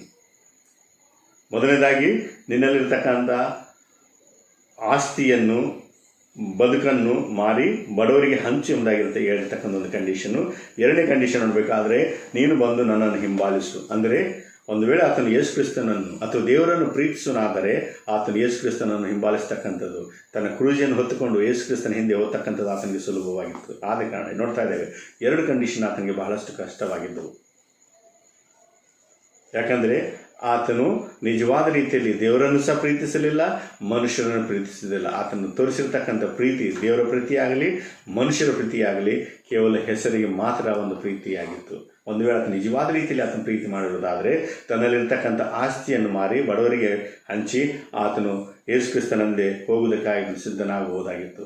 ಆದರೆ ಆತನು ಬಹಳ ಆಸ್ತಿಯುಳ್ಳವನಾಗಿರ್ತಕ್ಕಂಥ ಕಾರಣ ಮೋರೆ ಬಾಡಿದವನಾಗಿ ಆತನು ಮನೆಗೆ ತೆರಳಿರ್ತಕ್ಕಂಥ ವಿಷಯ ನೋಡ್ತಾ ಇದ್ದೇವೆ. ಪ್ರಿಯರೇ, ನೋಡುವುದಕ್ಕಾಗಿ ಮಾತ್ರ ಆತನು ಭಾಳಷ್ಟು ಧಾರ್ಮಿಕ ವ್ಯಕ್ತಿ ಅಥವಾ ನೀತಿಯುಳ್ಳ ವ್ಯಕ್ತಿ ಎಂಬುದಾಗಿ ಆತನು ಜನರ ಮುಂದೆ ಕಾಣಿಸಿಕೊಳ್ತಾ ಇದ್ದನು. ಅದೇ ರೀತಿಯಲ್ಲಿ ನಾವು ಸಹ ನೋಡುವುದಕ್ಕಾಗಿ ನಾವು ನೀತಿಯುಳ್ಳ ವ್ಯಕ್ತಿ ಮತ್ತು ಕ್ರೈಸ್ತರು ಎಂಬುದಾಗಿ ಜನರ ಮುಂದೆ ನಾವು ಕಾಣುತ್ತೇವೆ. ಆದರೆ ನಿಜವಾಗಿಯೂ ನಾವು ನಮ್ಮ ದೇವರಾದ ಕರ್ತನನ್ನು ನಾವು ಪ್ರೀತಿಸುತ್ತೇವೋ ಇಲ್ಲವೋ ಎಂಬುದಾಗಿ ನಾವು ಪ್ರಶ್ನೆ ಮಾಡಬೇಕು. ಎರಡನೇದಾಗಿ ನೋಡ್ತಾ ಇದ್ದೇವೆ, ನಾವು ಸಮಯ ಬಂದಂಥ ಸಂದರ್ಭದಲ್ಲಿ ನಾವು ಎಲ್ಲವನ್ನು ಬಿಟ್ಟು ನಾವು ಆತನನ್ನು ಹಿಂಬಾಲಿಸಲಿಕ್ಕೆ ನಾವು ಸಿದ್ಧರಾಗಿದ್ದೇವೋ ಇಲ್ಲವೋ ಎಂಬುದಾಗಿ ನಾವು ಪ್ರಶ್ನಿಸಿಕೊಳ್ತಕ್ಕಂಥದ್ದು ಸಹ ಭಾಳ ಇಂಪಾರ್ಟೆಂಟ್ ಆಗಿ ನೋಡ್ತಾ ಇದ್ದೇವೆ. ಇಲ್ಲಿ ಈ ಒಂದು ಸಮ್ಮರಿಯಾಗಿ ನೋಡಬೇಕಾದ್ರೆ, ಇಲ್ಲಿ ಕನ್ಕ್ಲೂಡ್ ಮಾಡಬೇಕಾದ್ರೆ, ಆತನು ಯಾವುದಕ್ಕೆ ಇಂಪಾರ್ಟೆನ್ಸ್ ಕೊಡಬೇಕು ಅದಕ್ಕೆ 2ನೇ ಒಂದು ಚಾನ್ಸ್ ಕೊಟ್ಟು, ಮತ್ತು ಯಾವುದು ಇಂಪಾರ್ಟೆಂಟ್ ಇಲ್ಲವೋ ಅದಕ್ಕೆ 2ನೇ ಒಂದು ನೋಡ್ತಾ ಇದ್ದೇವೆ. So what shall I do to inherit eternal life? Eternal ಲೈಫ್ಗೆ ಫಸ್ಟ್ ಇಂಪಾರ್ಟೆನ್ಸ್ ಕೊಡಬೇಕಾಗಿತ್ತು. ಆದರೆ ಆತನು ಇಂಪಾರ್ಟೆನ್ಸ್ ಕೊಟ್ಟಿದ್ದು ನಾನು ಯಾವ ರೀತಿಯಲ್ಲಿ ಆ ಒಂದು ಇಟರ್ನಲ್ ಲೈಫ್ ಅಥವಾ ನಿತ್ಯ ಜೀವನ ಪಡೆಯಬೇಕೆಂಬುದಾಗಿ ಆತನು, ಅಂದರೆ ನಾನು ಯಾವ ರೀತಿಯಲ್ಲಿ ನಿತ್ಯ ಜೀವನ ಪಡೆಯಬೇಕೆಂಬುದಾಗಿ ಆತನು ಪ್ರಯಾಸಪಟ್ಟಿದ್ದ. ಅಂದರೆ ಮನುಷ್ಯ ದೃಷ್ಟಿಯಿಂದ ಆತನು ಮಾಡ್ತಕ್ಕಂಥ ಕ್ರಿಯೆಗಳ ಮುಖಾಂತರ ಆತನು ನಿತ್ಯ ಜೀವನ ಪಡೆಯುವುದಕ್ಕಾಗಿ ಪ್ರಯಾಸಪಟ್ಟಿರ್ತಕ್ಕಂಥ ವಿಷಯ ನೋಡ್ತಾ ಇದ್ದೇವೆ. ಪ್ರಿಯರೇ, ಒಂದು ವೇಳೆ ಆತನು ನಿತ್ಯ ಜೀವನ ಪಡೆಯುವುದಾದರೆ ಆತನು ನಿಜವಾಗಿಯೂ ಆತನು ಒಳ್ಳೆಯ ಕಾರ್ಯಗಳನ್ನು ಮಾಡ್ತಾನೆ, ನಿಜವಾಗಿಯೂ 10 ಆಜ್ಞೆಗಳನ್ನು ಪಾಲಿಸ್ತಕ್ಕಂಥ ವ್ಯಕ್ತಿಯಾಗಿರಬಹುದು. ಆದರೆ ಈ ಒಂದು 10 ಆಜ್ಞೆಗಳನ್ನು ಪಾಲಿಸುವ ಮುಖಾಂತರ ನಿತ್ಯ ಜೀವ ದೊರಕುವುದಿಲ್ಲ ನೋಡ್ತಾ ಇದ್ದೇವೆ. ಅದಾದ ನಂತರ ನೋಡ್ತಾ ಇದ್ದೇವೆ, ಕೊನೆಯದಾಗಿ ಇಲ್ಲಿ ನೋಡ್ತಾ ಇದ್ದೇವೆ, ಧನವಂತರು ದೇವರ ರಾಜ್ಯದಲ್ಲಿ ಸೇರುವುದು ಎಷ್ಟೋ ಕಷ್ಟ, ಐಶ್ವರ್ಯವಂತನ ದೇವರ ರಾಜ್ಯದಲ್ಲಿ ಸೇರುವುದಕ್ಕಿಂತ ಒಂಟೆಯು ಸೂಜಿ ಕಣ್ಣಿನಲ್ಲಿ ನುಗ್ಗುವುದು ಸುಲಭ ಅಂದನು. ಈ ಮಾತನ್ನು ಕೇಳಿದವರು ಹೀಗಿದ್ದರೆ ಯಾರಿಗೆ ರಕ್ಷಣೆಯಾದೀತು ಎಂದು ಕೇಳಲು ಆತನು, ಮನುಷ್ಯರಿಗೆ ಅಸಾಧ್ಯವಾದ ಕಾರ್ಯಗಳು ದೇವರಿಗೆ ಸಾಧ್ಯವಾಗಿವೆ ಅಂದನು. ಮನುಷ್ಯರಿಗೆ ಅಸಾಧ್ಯವಾದ ಕಾರ್ಯಗಳು ದೇವರಿಗೆ ಸಾಧ್ಯ. ಅಂದರೆ ಇಲ್ಲಿ ನೋಡ್ತಾ ಇದ್ದೇವೆ, ಯೌವನಸ್ಥನ ಜೀವನದಲ್ಲಿ ಒಂದು ವಿಷಯ ಕಡಿಮೆಯಾಗಿತ್ತು, ಅದು ನಿತ್ಯ ಜೀವ ಆತನಿಗೆ ಕಡಿಮೆಯಾಗಿತ್ತು. ಆ ಒಂದು ನಿತ್ಯ ಜೀವ ಪಡೆಯದೆ ಮೋರೆವಾಡಿದನಾಗಿ ಆತನು ತನ್ನ ಮನೆಗೆ ಹೋಗಿರತಕ್ಕಂಥ ವಿಷಯ ನೋಡ್ತಾ ಇದ್ದೇವೆ. ಆ ಒಂದು ನಿತ್ಯ ಜೀವ ಪಡೆಯುವುದಕ್ಕಾಗಿ ಬಂದಿರತಕ್ಕಂಥ ವ್ಯಕ್ತಿ ಆತನಿಗೆ ಕೇವಲ ನೋಡ್ತಾ ಇದ್ದೇವೆ, ಆತನು ನಿತ್ಯ ಜೀವನ ಪಡೆಯುವುದಕ್ಕಾಗಿ ಇಷ್ಟಪಟ್ಟಿದ್ದನು. ಅದೇ ರೀತಿಯಲ್ಲಿ ಈ ಲೋಕದ ಒಂದು ಆಸ್ತಿ ಅಂತಸ್ತು ಸಹ ಆತನಿಗೆ ಪ್ರಿಯವಾದದ್ದಾಗಿತ್ತು. ಆದ ಕಾರಣ ಇಲ್ಲಿ ನೋಡ್ತಾ ಇದ್ದೇವೆ, ಆತನು ಈ ಲೋಕವನ್ನು ಮತ್ತು ಕರ್ತನನ್ನು ಆತನು ಸೇವಿಸ್ತಕ್ಕಂಥದ್ದು ಬಹಳಷ್ಟು. ಅಂದರೆ ನೋಡ್ತಾ ಇದ್ದೇವೆ, ವಾಕ್ಯದಲ್ಲಿ ಹೇಳ್ತಾ ಇದ್ದೇವೆ, ಇಬ್ಬರು ಯಜಮಾನರು ನೀವು ಸೇವೆ ಮಾಡಲಾರದೆ ಎಂಬುದಾಗಿ ಹೇಳ್ತಕ್ಕಂಥ ರೀತಿ ನೋಡ್ತಾ ಇದ್ದೇವೆ. ಈತನು 2 ವಿಷಯಗಳು, ಏನಂದರೆ ನಿತ್ಯ ಜೀವ ಬೇಕಾಗಿತ್ತು ಮತ್ತು ಆತನಲ್ಲಿರ್ತಕ್ಕಂಥ ಆಸ್ತಿ ಅಂತಸ್ತು ಎಲ್ಲರಿಗೆ ಆತನಿಗೆ ಬೇಕಾಗಿತ್ತು ಎಂಬುದನ್ನು ನೋಡ್ತಾ ಇದ್ದೇವೆ. ಆದ ಕಾರಣ ಆತನನ್ನು ಪ್ರಶ್ನಿಸಿ ಆತನು ನಿಜವಾಗಿಯೂ ಆತನು ಪೂರ್ಣ ಹೃದಯದಿಂದ ಆತನು ಯೇಸು ಕ್ರಿಸ್ತನನ್ನು ಅಥವಾ ದೇವರನ್ನು ಪ್ರೀತಿಸ್ತಕ್ಕಂಥ ವ್ಯಕ್ತಿ ಅಲ್ಲ ಎಂಬುದಾಗಿ ಈ ಒಂದು ಆತನು ಮಾಡಿರ್ತಕ್ಕಂಥ ಯೇಸು ಕ್ರಿಸ್ತನು ಪ್ರಶ್ನಿಸಿರ್ತಕ್ಕಂಥ ಪ್ರಶ್ನೆ ಮುಖಾಂತರ ಪ್ರೂವ್ ಆಗಿರ್ತಕ್ಕಂಥ ವಿಷಯ ನೋಡ್ತಾ ಇದ್ದೇವೆ. ನನ್ನ ಪ್ರಿಯರೇ, ಈ ದಿನದಲ್ಲಿ ಈ ಒಂದು ಯೌವನಸ್ಥನ ಮುಖಾಂತರ ನಾವು ಕಲಿತುಕೊಳ್ತಕ್ಕಂಥ ಮುಖ್ಯವಾದ ವಿಷಯ ನೋಡಬೇಕಾದರೆ, ನಾವು ಕೇವಲ ಜನರ ದೃಷ್ಟಿಯಲ್ಲಿ ನಾವು ಭಾಳಷ್ಟು ನೀತಿವಂತರಾಗಿ ಕಾಣಬಹುದು. ಜನರ ದೃಷ್ಟಿಯಲ್ಲಿ ನಾವು ರಕ್ಷಣೆ ಹೊಂದಿರತಕ್ಕಂಥ ವಿಷಯವಾಗಿ ವ್ಯಕ್ತಿಯಾಗಿ ನಾವು ಕಾಣ್ತಿರ್ಬೋದು. ಆದರೆ ನಾವು ದೇವರನ್ನು ಫೂಲ್ ಮಾಡಲಿಕ್ಕೆ ಸಾಧ್ಯ ಇಲ್ಲ. ದೇವರಿಗೆ ನಾವು ಮೋಸ ಮಾಡಲಿಕ್ಕೆ ಸಾಧ್ಯವಿಲ್ಲ. ದೇವರು ನಮ್ಮ ಹೃದಯಗಳನ್ನು ಬಲ್ಲಂಥ ವ್ಯಕ್ತಿಯಾಗಿದ್ದಾನೆ. ನೋಡುವುದಕ್ಕಾಗಿ ಈ ಒಂದು ಐಶ್ವರ್ಯವಂತ ವ್ಯಕ್ತಿಯು ಜನರ ದೃಷ್ಟಿಯಲ್ಲಿ ಭಾಳಷ್ಟು ನೀತಿವಂತನಾಗಿ ಕಂಡನು. ಆದರೆ ಆತ ನಿಜವಾದ ಒಂದು ನಿತ್ಯ ಜೀವ ಆತನಿಗೆ ದೊರೆಯಲಿಲ್ಲ. ಆದರೆ ಜಕ್ಕಾಯನನ್ನು ನಾವು ಈ ಒಂದು ಕಳೆದ ವಾರದಲ್ಲಿ ನಾವು ಕೇಳಿರ್ತಕ್ಕಂಥ ವಾಕ್ಯದಲ್ಲಿ ನೋಡ್ತಾ ಇದ್ದೇವೆ. ಜಕ್ಕಾಯನು ಜನರ ದೃಷ್ಟಿಯಲ್ಲಿ ನೋಡುವುದಕ್ಕಾಗಿ ಆತನ ಪಾಪಿಯಾಗಿದ್ದನು. ಆದರೆ ಆತನ ಕುಟುಂಬದಲ್ಲಿ ಕೇವಲ ಆತನು ಮಾತ್ರವಲ್ಲದೆ ಆತನ ಕುಟುಂಬವೆಲ್ಲವೂ ರಕ್ಷಣೆಯನ್ನು ಹೊಂದಿರತಕ್ಕಂಥ ವಿಷಯ ನೋಡ್ತಾ ಇದ್ದೇವೆ. ಇದಕ್ಕೆ ಕಾರಣ ನೋಡಬೇಕಾದರೆ, ನಾವು ನಮ್ಮ ಸ್ವಂತ ಬಲದಿಂದ ಶಕ್ತಿಯಿಂದ ನಾವು ನಿತ್ಯ ಜೀವನ ಪಡಲಿಕ್ಕೆ ಸಾಧ್ಯವಿಲ್ಲ. ಕೇವಲ ಅಂದರೆ ಮನುಷ್ಯರಿಗೆ ಸಾಧ್ಯವಾದದ್ದು ದೇವರಿಂದ ಸಾಧ್ಯವಾಗುತ್ತದೆ ಎಂಬುದಾಗಿ. ಆದ ಕಾರಣ ಈ ಒಂದು ರಕ್ಷಣೆಯು ನಿತ್ಯ ಜೀವವು ಕೇವಲ ಯೇಸು ಕ್ರಿಸ್ತನ ಮುಖಾಂತರ ದೊರಕುತ್ತದೆ ಎಂಬುದಾಗಿ ತಿಳಿದುಕೊಳ್ತಕ್ಕಂಥದ್ದು ಬಹಳಷ್ಟು ಅತಿ ವಿಶೇಷವಾದ ಒಂದು ವಿಷಯವಾಗಿದೆ. ಆ ಒಂದು ವಿಷಯ ನಮ್ಮ ಜೀವನದಲ್ಲಿ ಕಡಿಮೆಯಾಗಿದೆ. ಆತನು ನಮ್ಮ ಸ್ವಂತ ರಕ್ಷಣೆಯಾಗಿ ಸ್ವೀಕರಿಸ್ತಕ್ಕಂಥದ್ದು ಭಾಳಷ್ಟು ಅತಿ ವಿಶೇಷವಾದ ವಿಷಯವಾಗಿದೆ ನನ್ನ ಪ್ರಿಯರೇ. ಆದ ಕಾರಣ ನಾವು ನಮ್ಮ ಸ್ವಂತ ಬಲದಿಂದ ಅಸಾಧ್ಯವಾದಂಥ ಕಾರ್ಯಗಳು ದೇವರಿಂದ ಸಾಧ್ಯವಾಗುತ್ತದೆ ಎಂಬುದಾಗಿ ನಂಬಿದವರಾಗಿ ಆತನ ಸಾನ್ನಿಧ್ಯದಲ್ಲಿ ಬರುವುದಾದರೆ, ಆತನು ನಮ್ಮ ಸ್ವಂತ ರಕ್ಷಕನಾಗಿ ಸ್ವೀಕರಿಸುವುದಾದರೆ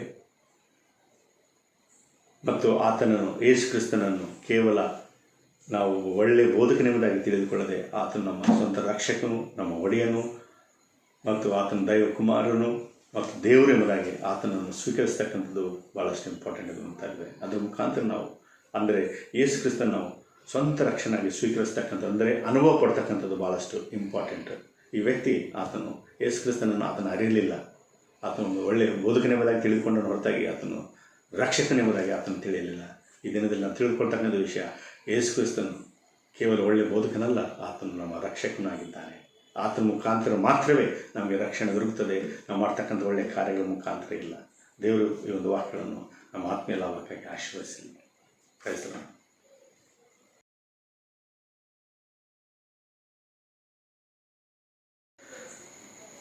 ಪರಿಶುದ್ಧನಾದ ತಂದೆ, ನಿನ್ನ ಪರಿಶುದ್ಧ ಸ್ಥಾನದಲ್ಲಿ ಬಂದು ನಾವು ನಿನ್ನ ವಂದಿಸಿ ಕೊಂಡಾಡ್ತಾ ಇದ್ದೇವೆ. ನಿನ್ನ ಪರಿಶುದ್ಧ ಸ್ಥಾನದಲ್ಲಿ ಬಂದು ನಿನ್ನ ವಾಕ್ಯವನ್ನು ಕೇಳುವುದಕ್ಕಾಗಿ ಬಂದಿರತಕ್ಕಂಥವರ ಆತ್ಮಗಳನ್ನು ಬಲಗೊಳಿಸು ತಂದೆ. ಅವರ ಜೀವನದಲ್ಲಿ ಮಾಡತಕ್ಕಂಥ ಎಲ್ಲ ಕಾರ್ಯಗಳಿಗಾಗಿ ನಾವು ನಿನ್ನ ವಂದಿಸಿಕೊಂಡು ಆಡ್ತಾ ಇದ್ದೇವೆ.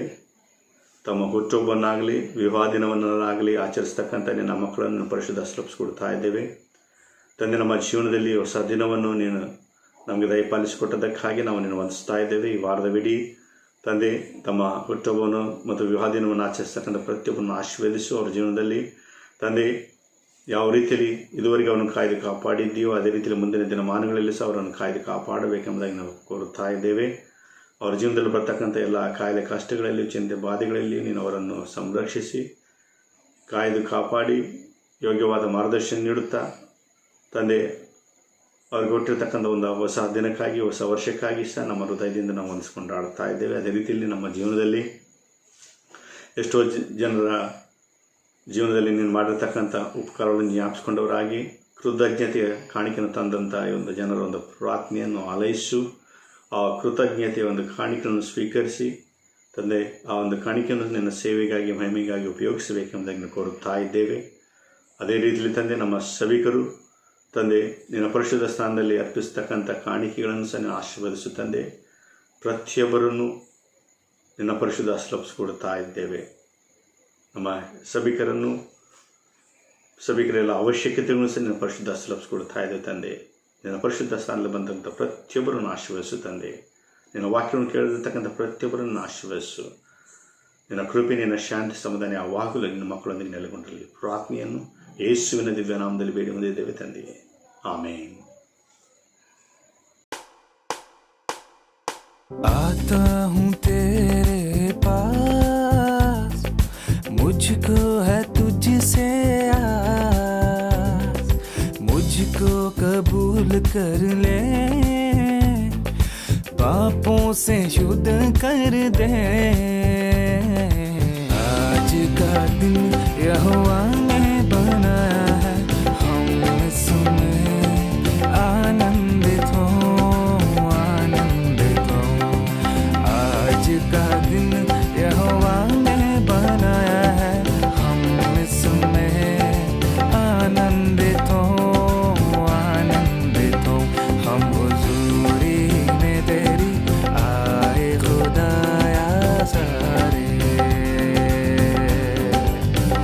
करके खाली दिल अब हम लाए खुदाया सारे।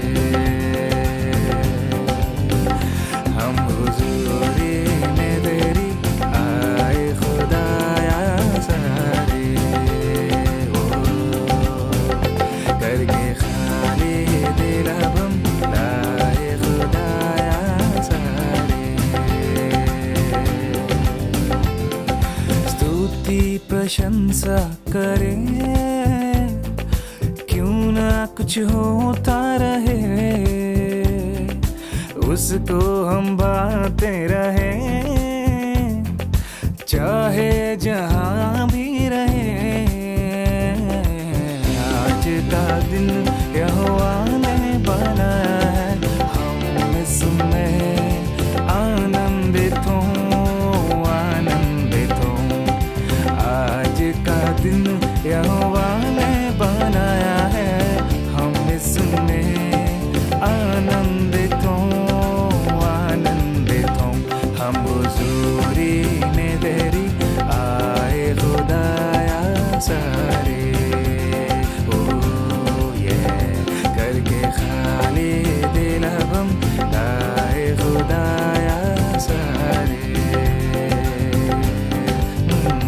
हम हुजूरी में तेरी आए खुदाया सारे, करके खाली दिल अब हम लाए खुदाया सारे।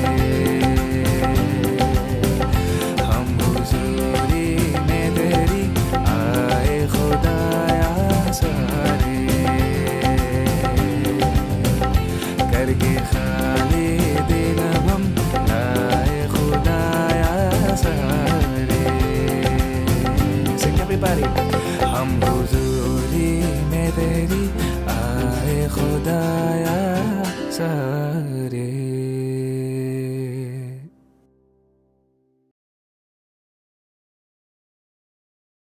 ಪ್ರೀತಿಯಲ್ಲಿ ಐಶ್ವರ್ಯನಾದಂಥ ನಮ್ಮ ಪರಮ ಪ್ರೀತಿಯುಳ್ಳ ನಮ್ಮ ತಂದೆಯಾದ ದೇವರೇ, ರಾಜಾದಿ ರಾಜನೇ, ನಿನ್ನ ಪರಿಶುದ್ಧ ಸ್ಥಾನದಲ್ಲಿ ಬಂದು ನಾವು ನಿನ್ನ ವಂದಿಸಿ ಕೊಂಡಾಡ್ತಾ ಇದ್ದೇವೆ. ಮತ್ತೊಂದು ಆವರ್ತಿ ನಿನ್ನ ಪರಿಶುದ್ಧ ಸ್ಥಾನದಲ್ಲಿ ಬಂದು ನಾವು ನಿನ್ನ ವಂದಿಸುವಂತೆ, ಕೊಂಡಾಡುವಂತೆ, ನಿನ್ನ ಆರಾಧಿಸುವಂತೆಯೋ, ನಿನ್ನ ವಾಕ್ಯಗಳನ್ನು ಕೇಳುವಂತೆ ಕೊಟ್ಟಿರತಕ್ಕಂಥ ಈ ಅಮೂಲ್ಯವಾದ ಸಮಯಕ್ಕಾಗಿ ನಮ್ಮ ಹೃದಯದಿಂದ ನಾವು ನಿನ್ನ ವಂದಿಸಿ ಕೊಂಡಾಡ್ತಾ ಇದ್ದೇವೆ ತಂದೆ. ನಿನ್ನ ವಾಕ್ಯ ಮುಖಾಂತರ ನಮಗೆ ಮಾತನಾಡೋದಕ್ಕಾಗಿ ವಂದಿಸುತ್ತೇವೆ ತಂದೆ.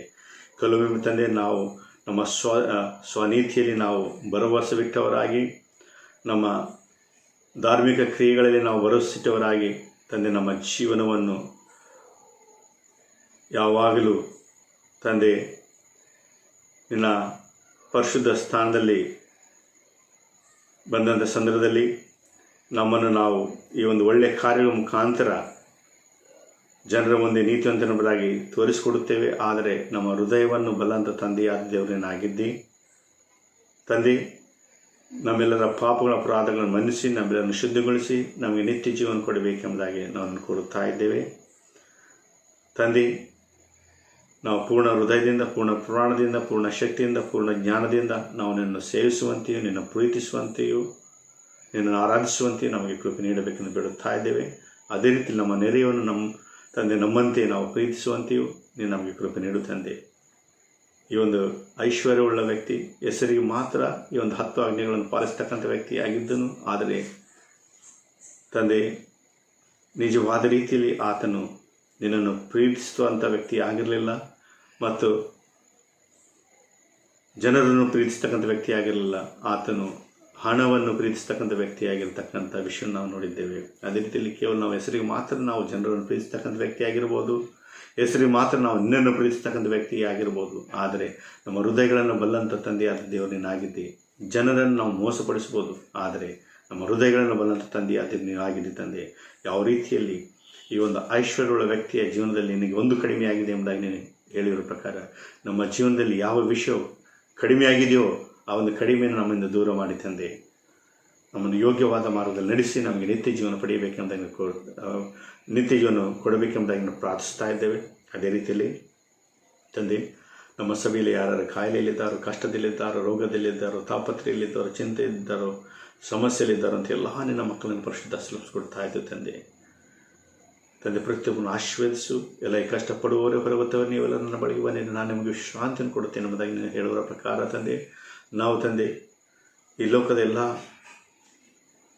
ಪ್ರಯತ್ನಗಳನ್ನು ನಾವು ಮಾಡ್ತಾ ಇದ್ದೇವೆ. ಆದರೆ ನಾವು ಮಾಡ್ತಕ್ಕಂಥ ಪ್ರಯತ್ನವು ಎಂದಿಗೂ ತಂದೆ ನಿನ್ನ ಸಹಾಯವಿಲ್ಲದೆ ಸಫಲವಾಗುವುದಕ್ಕೆ ಸಾಧ್ಯವಿಲ್ಲ ತಂದೆ. ಆದ ಕಾರಣ ನಾವು ನಿನ್ನನ್ನು ತಂದೆ ನಂಬಿದವರಾಗಿ ನನ್ನ ಪರಿಶುದ್ಧ ಸ್ಥಾನದಲ್ಲಿ ಬಂದಿದ್ದೇವೆ. ನಮ್ಮ ಪ್ರಾರ್ಥನೆಯನ್ನು ಆಲೈಸು. ಕಷ್ಟದಲ್ಲಿರತಕ್ಕಂಥವರ ಕಷ್ಟವನ್ನು ನೀಗಿಸು. ಚಿಂತೆಯಲ್ಲಿರುವ ಜನರ ಒಂದು ಚಿಂತೆಯನ್ನು ನೀಗಿಸು ತಂದೆ. ಕಾಯಿಲೆಯಲ್ಲಿರತಕ್ಕಂಥ ಒಂದು ವ್ಯಕ್ತಿಯನ್ನು ನಿನ್ನ ಪರಿಶುದ್ಧ ಹೆಸರನ್ನು ಮುಟ್ಟಿ ಅವರಿಗೆ ಸ್ವಸ್ಥತೆ ಪಾಲಿಸಬೇಕೆಂದು ಬಿಡುತ್ತಾ ಇದ್ದೇವೆ ತಂದೆ. ಹಣದ ಒಂದು ಕೊರತೆಯಿಂದ ತಂದೆ ಲಾಕ್ಡೌನ್ ಮುಖಾಂತರ ಕೆಲವು ಜನರು ತಮ್ಮ ಕೆಲಸಗಳನ್ನು ಕಳೆದುಕೊಂಡಿರ್ಬೋದು ಮತ್ತು ಯೋಗ್ಯವಾದ ಸ್ಯಾಲ್ರಿ ಅವರಿಗೆ ದೊರಕ್ತಾ ಇರಲಿಕ್ಕಿಲ್ಲ ತಂದೆ ಅಂತ ಎಲ್ಲ ನಿನ್ನ ಮಕ್ಕಳನ್ನು ಸಹ ನಿನ್ನ ಪರಿಶುದ್ಧ ಸುಲಭಿಸ್ಕೊಡ್ತಾ ಇದ್ದೇವೆ. ಅವರನ್ನು ಬಲಗೊಳಿಸು. ಮುಂದಿನ ದಿನಮಾನಗಳಲ್ಲಿ ತಂದೆ ಯೋಗ್ಯವಾದ ಕೆಲಸ ಮಾಡಿ ಕಷ್ಟಪಟ್ಟು ಪ್ರಯಾಸಪಟ್ಟು ತಂದೆ ಆ ಒಂದು ಕುಟುಂಬಗಳನ್ನು ಬೆಳೆಸುವಂತೆ, ಅಭಿವೃದ್ಧಿ ಹೊಂದಿಸುವಂತೆ ಆ ಕುಟುಂಬಗಳನ್ನು ತಂದೆ ಆಶೀರ್ವದಿಸಿ ವಿಶೇಷವಾದ ರೀತಿಯಲ್ಲಿ ತಂದೆ ನಮ್ಮ ಸಭೆಯ ಎಲ್ಲ ಸಂಘ ಸಂಸ್ಥೆಗಳನ್ನು ಪರಿಶುದ್ಧ ಸುಲಭಿಸ್ಕೊಡ್ತಾ ಇದ್ದೇವೆ. ನಮ್ಮ ಒಂದು ಸಂಡೇ ಸ್ಕೂಲ್, WSS, MYF ಎಲ್ಲ ಸಂಘ ಸಂಸ್ಥೆಗಳನ್ನು, ಅದರ ಪ್ರೆಸಿಡೆಂಟ್ಗಳನ್ನು, ಸಂಡೇ ಸ್ಕೂಲ್ ಸೂಪರಿಂಟೆಂಡೆಂಟ್ ಮತ್ತು ಟೀಚರ್ಸ್ಗಳನ್ನು ಸಹ ನೀವು ಪರಿಶುದ್ಧ ಸುಲಭಿಸ್ಕೊಡ್ತಾ ಇದ್ದೇವೆ. ಅವರ ಮುಖಾಂತರ ಕೇವಲ ನೀನೇ ಮಹಿಮೆ ಹೊಂದಬೇಕೆಂದು ಬೇಡುತ್ತಾ ಇದ್ದೇವೆ. ನಮ್ಮ ಯವನಸ್ಥರ ಒಂದು ಆನ್ಲೈನ್ ಸರ್ವಿಸ್ನಲ್ಲಿ ಸಹ ನೀನು ಅವರೊಂದಿಗಿದ್ದು ಅವರನ್ನು ಆಶೀರ್ವದಿಸು ತಂದೆ. ಅವರ ಮೀಟಿಂಗ್ನಲ್ಲಿ ಸಹ ತಂದೆ ಯೋಗ್ಯವಾದ ರೀತಿಯಲ್ಲಿ ಅವರು ನಡೆಸಿಕೊಡ್ಬೇಕೆಂದು ಬೇಡುತ್ತಾ ಇದ್ದೇವೆ. ಮಹಿಳೆಯರು ಸಹ ತಮ್ಮ ಒಂದು ತಂದೆ ಆನ್ಲೈನ್ನಲ್ಲಿ ಆಗಲಿ ತಮ್ಮ ಒಂದು ಕಾನ್ಫರೆನ್ಸ್ ಕಾಲ್ನಲ್ಲಿ ತಂದೆ ಎಲ್ಲರೂ ಕೂಡಿ ಒಟ್ಟಾಗಿ ಪ್ರಾರ್ಥನೆ ಮಾಡ್ತಕ್ಕಂಥ ಸಂದರ್ಭದಲ್ಲಿ ಆ ಒಂದು ಪ್ರಾರ್ಥನೆಯನ್ನು ಆಲೈಸಿ ತಂದೆ ಈ ಒಂದು ಅವರಿಗಿರ್ತಕ್ಕಂಥ ಎಲ್ಲ ಚಿಂತೆ ಬಾಧೆಗಳಿಂದಲೂ ಕಷ್ಟಗಳಿಂದಲೂ ಸಮಸ್ಯೆಗಳಿಂದಲೂ ತಂದೆ ಅವರನ್ನು ಸಂರಕ್ಷಿಸಿ ಅವರನ್ನು ಯೋಗ್ಯವಾದ ಮಾರ್ಗದಲ್ಲಿ ಭಯಭಕ್ತಿಯಲ್ಲಿ ಬೆಳೆಯುವಂತೆ ನಾವು ಪ್ರಾರ್ಥಿಸ್ತಾ ಇದ್ದೇವೆ ತಂದೆ. ಅದೇ ರೀತಿಯಲ್ಲಿ ತಂದೆ ನಮ್ಮ ಕೋರ್ಡಿನೇಷನ್ ಕಮಿಟಿಗಾಗಿ ನಾವು ಪ್ರಾರ್ಥಿಸ್ತಾ ಇದ್ದೇವೆ.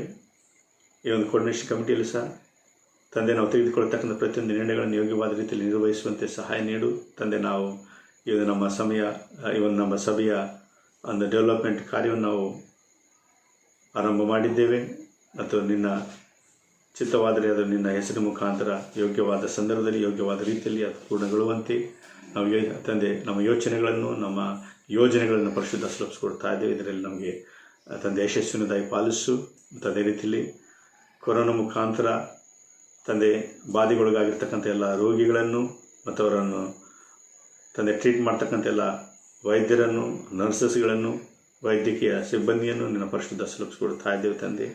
ಬೇಗನೆ ಒಂದು ಕೊರೋನಾ ಎಂಬ ಒಂದು ರೋಗದ ಮುಖಾಂತರ ನಮ್ಮೆಲ್ಲರಿಗೆ ತಂದೆ ಸ್ವಸ್ಥತೆಯನ್ನು ದಯಪಾಲಿಸಿ ತಂದೆ ಇದರಿಂದ ನಮ್ಮನ್ನು ಮುಕ್ತಿಗೊಳಿಸಬೇಕೆಂದು ಪ್ರಾರ್ಥಿಸ್ತಾ ಇದ್ದೇವೆ. ಬೇಗನೆ ಅದಕ್ಕೆ ಯೋಗ್ಯವಾದ ಒಂದು ಮೆಡಿಸಿನ್ ದೊರಕುವಂತೆಯೂ ಸಹ ನಾನು ಪ್ರಾರ್ಥಿಸ್ತಾ ಇದ್ದೇವೆ ತಂದೆ. ನಮ್ಮ ರಾಜಕೀಯ ಅಧಿಕಾರಿಗಳನ್ನು, ನಮ್ಮ ರಾಷ್ಟ್ರದ ರಾಷ್ಟ್ರಪತಿಯವರನ್ನು, ಪ್ರಧಾನಮಂತ್ರಿಯವರನ್ನು ಮತ್ತೆಲ್ಲ ಯೂನಿಯನ್ ಮತ್ತು ಕ್ಯಾಬಿನೆಟ್ ಮಿನಿಸ್ಟ್ರಿಗಳನ್ನು, ಎಲ್ಲ ಮುಖ್ಯಮಂತ್ರಿಗಳನ್ನು, ಎಲ್ಲ ಅಧಿಕಾರಿಗಳನ್ನು ಸಹ ಪರಿಶುದ್ಧ ಸುಲಭಿಸ್ಕೊಡ್ತಾ ಇದ್ದೇವೆ ತಂದೆ. ಅವರ ಮುಖಾಂತರ ನಮ್ಮ ರಾಷ್ಟ್ರವನ್ನು ಯೋಗ್ಯವಾದ ಮಾರ್ಗದಲ್ಲಿ ನಡೆಸಬೇಕೆಂದು ಬಿಡುತ್ತಾ ಇದ್ದೇವೆ. ನಮ್ಮ ರಾಷ್ಟ್ರವು ತಂದೆ ಎಷ್ಟೋ ವಿಧವಾದ ರೀತಿಯಲ್ಲಿ ತಂದೆ ಆರ್ಥಿಕ ದೃಷ್ಟಿಯಲ್ಲಿ ಭಾಳಷ್ಟು ಹೀನಾಯವಾದ ಒಂದು ಪರಿಸ್ಥಿತಿಯಲ್ಲಿ ಉಂಟು ತಂದೆ. ನಮ್ಮ ರಾಷ್ಟ್ರವನ್ನು ತಂದೆ ಆರ್ಥಿಕ ದೃಷ್ಟಿಯಿಂದಲೂ ಆಧ್ಯಾತ್ಮಿಕ ದೃಷ್ಟಿಯಿಂದಲೂ ಎಲ್ಲ ವಿಧವಾದ ರೀತಿಯಲ್ಲಿ ಬಲಗೊಳಿಸಬೇಕೆಂದು ಪ್ರಾರ್ಥಿಸ್ತಾ ಇದ್ದೆ ತಂದೆ. ವಿಶೇಷವಾದ ರೀತಿಯಲ್ಲಿ ನಮ್ಮ ಮೆಥಡಿಸ್ಟ್ ಸಭೆಯನ್ನು ಸಹ ಪರಿಶುದ್ಧ ಸುಲಭಿಸ್ಕೊಡ್ತಾ ಇದ್ದೇವೆ. ಈ ಒಂದು ಮೆಥಡಿಸ್ಟ್ ಸಭೆಯ ಎಲ್ಲ ಬಿಷಪ್ ಐನವರನ್ನು, ಅವರ ಕುಟುಂಬಗಳನ್ನು ನಿನ್ನ ಸುಲಭಿಸ್ಕೊಡ್ತಾ ಇದ್ದೇವೆ. ಎಲ್ಲ ಬಿಷಪ್ ಐನವರನ್ನು, ಅವರ ಕುಟುಂಬದ ಮಕ್ಕಳನ್ನು ಆಶೀರ್ವದಿಸು. ಅವರು ತೆಗೆದುಕೊಳ್ತಕ್ಕಂಥ ಪ್ರತಿಯೊಂದು ನಿರ್ಣಯಗಳು ನಿನಗೆ ಸಮರ್ಪಕವಾಗಿರಲಿ ತಂದೆ. ವಿಶೇಷವಾದ ರೀತಿಯಲ್ಲಿ ನಮ್ಮ ಬಾಂಬೆ ರೀಜನಲ್ ಕಾನ್ಫರೆನ್ಸ್ನ ಬಿಷಪ್ ಐನವರನ್ನು, ನಮ್ಮವರನ್ನು ಮತ್ತು ಬಾಂಬೆ ರೀಜನಲ್ ಕಾನ್ಫರೆನ್ಸ್ನ regional executive board, district students ಮತ್ತೆಲ್ಲ ಸಭಾಪಾಲಕರುಗಳನ್ನು, ಎಲ್ಲ ಮಿಷನರಿಗಳನ್ನು, ಮಿಷನರಿ ಆರ್ಗನೈಸೇಷನ್ಗಳನ್ನು, ಸ್ವಾರ್ಥ ಸೇವೆಯನ್ನು ಮಾಡ್ತಕ್ಕಂಥ ಪ್ರತಿಯೊಬ್ಬರ ಮಕ್ಕಳನ್ನು ಸಹ ನಿನ್ನ ಪರಿಶುದ್ಧ ಸುಲಭಿಸ್ಕೊಡ್ತಾ ಇದೆ ತಂದೆ. ಮತ್ತು ಅದೇ ರೀತಿಯಲ್ಲಿ ಮುಂದಿನ ದಿನಮಾನಗಳಲ್ಲಿ ನಾವು ಇವ್ಯಾಂಜಲಿಸಮ್ ಮಿಷನ್ ಸಂಡೆಗಾಗಿ ನಾವು ಸಿದ್ಧಗೊಳ್ಳುತ್ತಾ ಇದ್ದೇವೆ ತಂದೆ. ಪ್ರತಿಯೊಂದು ಸಭೆಗಳು ತಂದೆ ಈ ಒಂದು ಇವ್ಯಾಂಜಲಿಸಮ್ ಮಿಷನ್ ವಿಷಯವನ್ನು ಯೋಗ್ಯವಾದ ರೀತಿಯಲ್ಲಿ ಅರ್ಥ ಮಾಡಿಕೊಂಡವರಾಗಿ ತಮ್ಮ ಸೇವೆಯನ್ನು ಯೋಗ್ಯವಾದ ರೀತಿಯಲ್ಲಿ ಮಾಡುವಂತೆಯೂ ಅದರ ಮುಖಾಂತರ ತಂದೆ ನಿನ್ನ ಒಂದು ರಕ್ಷಣೆಯ ಒಂದು ಸುವಾರ್ತೆಯನ್ನು ಪ್ರತಿಯೊಬ್ಬರಿಗೆ ತಲುಪಿಸುವಂತೆಯೂ ಪ್ರತಿಯೊಬ್ಬರನ್ನು ತಂದೆ ನಿನಗೆ ಶಿಷ್ಯರನ್ನಾಗಿ ಮಾಡುವಂತೆ ನಿನ್ನ ಕೃಪೆ ನೀಡಬೇಕೆಂದು ಬಿಡುತ್ತಾ ಇದ್ದೀವಿ ತಂದೆ. ನಮಗೆ ದಯಪಾಲಿಸ್ತಕ್ಕಂಥ ಕರ್ತವ್ಯ ಯೋಗ್ಯವಾದ ರೀತಿಯಲ್ಲಿ ನಿರ್ವಹಿಸುವಂತೆ ನೀನು ನಮಗೆ ಸಹಾಯ ನೀಡು ತಂದೆ. ಮತ್ತೊಂದು ಆವೃತ್ತಿ ನಮ್ಮೆಲ್ಲರನ್ನು ಪರಿಶುದ್ಧ ಸುಲಭಿಸ್ಕೊಡ್ತೇನೆ, ಆಶೀರ್ವಾದನ ಕೊಡುತ್ತಾ ಈ ಒಂದು ಪ್ರಾರ್ಥನೆ ಯೇಸುವಿನ ದಿವ್ಯ ನಾಮದಲ್ಲಿ ಬೇಡಿ ಹೊಂದಿದ್ದೇವೆ ತಂದೆಯೇ, ಆಮೇನ್. ಪರಲೋಕದಲ್ಲಿರುವ ನಮ್ಮ ತಂದೆಯೇ, ನಿನ್ನ ನಾಮವು ಪರಿಶುದ್ಧವೆಂದೆನಿಸಲ್ಪಡಲಿ, ನಿನ್ನ ರಾಜ್ಯವು ಬರಲಿ, ನಿನ್ನ ಚಿತ್ತವು ಪರಲೋಕದಲ್ಲಿ ನೆರವೇರುವ ಪ್ರಕಾರ ಭೂಲೋಕದಲ್ಲಿ ನೆರವೇರಲಿ. ನಮ್ಮ ಮನದಿಂದ ಆಹಾರವನ್ನು ದಯಪಾಲಿಸಿಕೊಡು. ನಮಗೆ ತಪ್ಪು ಮಾಡಿದ ನಾವು ಕ್ಷಮಿಸುವಂತೆ ನಮ್ಮ ತಪ್ಪನ್ನು ಕ್ಷಮಿಸು. ನಮ್ಮನ್ನು ಶೋಧನೆಗೆ ಸೇರಿಸದೆ ಕೇಳಿಂದ ತಪ್ಪಿಸು. ಯಾಕೆಂದರೆ ರಾಜ್ಯವು ಬಲವು ಮಹಿಮೆಯು ಸದಾಕಾಲನದೇ ಸ್ವಾಮಿ, ಆಮೇನ್. ನಮ್ಮ ಪ್ರಭುವಾದ ಯೇಸು ಕ್ರಿಸ್ತನ ಕೃಪೆಯು ತಂದೆಯಾದ ದೇವರ ಪ್ರೀತಿ ಪರಿಶುದ್ಧಾತ್ಮನ ಐಕ್ಯ ಅನ್ಯೋನ್ಯ ಸಹವಾಸವು ಈಗಲೇ ಅವಾಗಲೂ ಈ ವಾಕ್ಯವನ್ನು ಕೇಳ್ತಕ್ಕಂಥ ಪ್ರತಿಯೊಬ್ಬರೊಂದಿಗೆ, ನಿನ್ನ ಆರಾಧನೆ ಮಾಡ್ತಕ್ಕಂಥ ಪ್ರತಿಯೊಬ್ಬರೊಂದಿಗೆ ಸದಾಕಾಲ ನೆಲೆಗೊಂಡಿಲ್ಲ ತಂದೆಯೇ, ಆಮೇನ್. Praise the Lord. ಜಯ ಕ್ರಿಸ್ತ.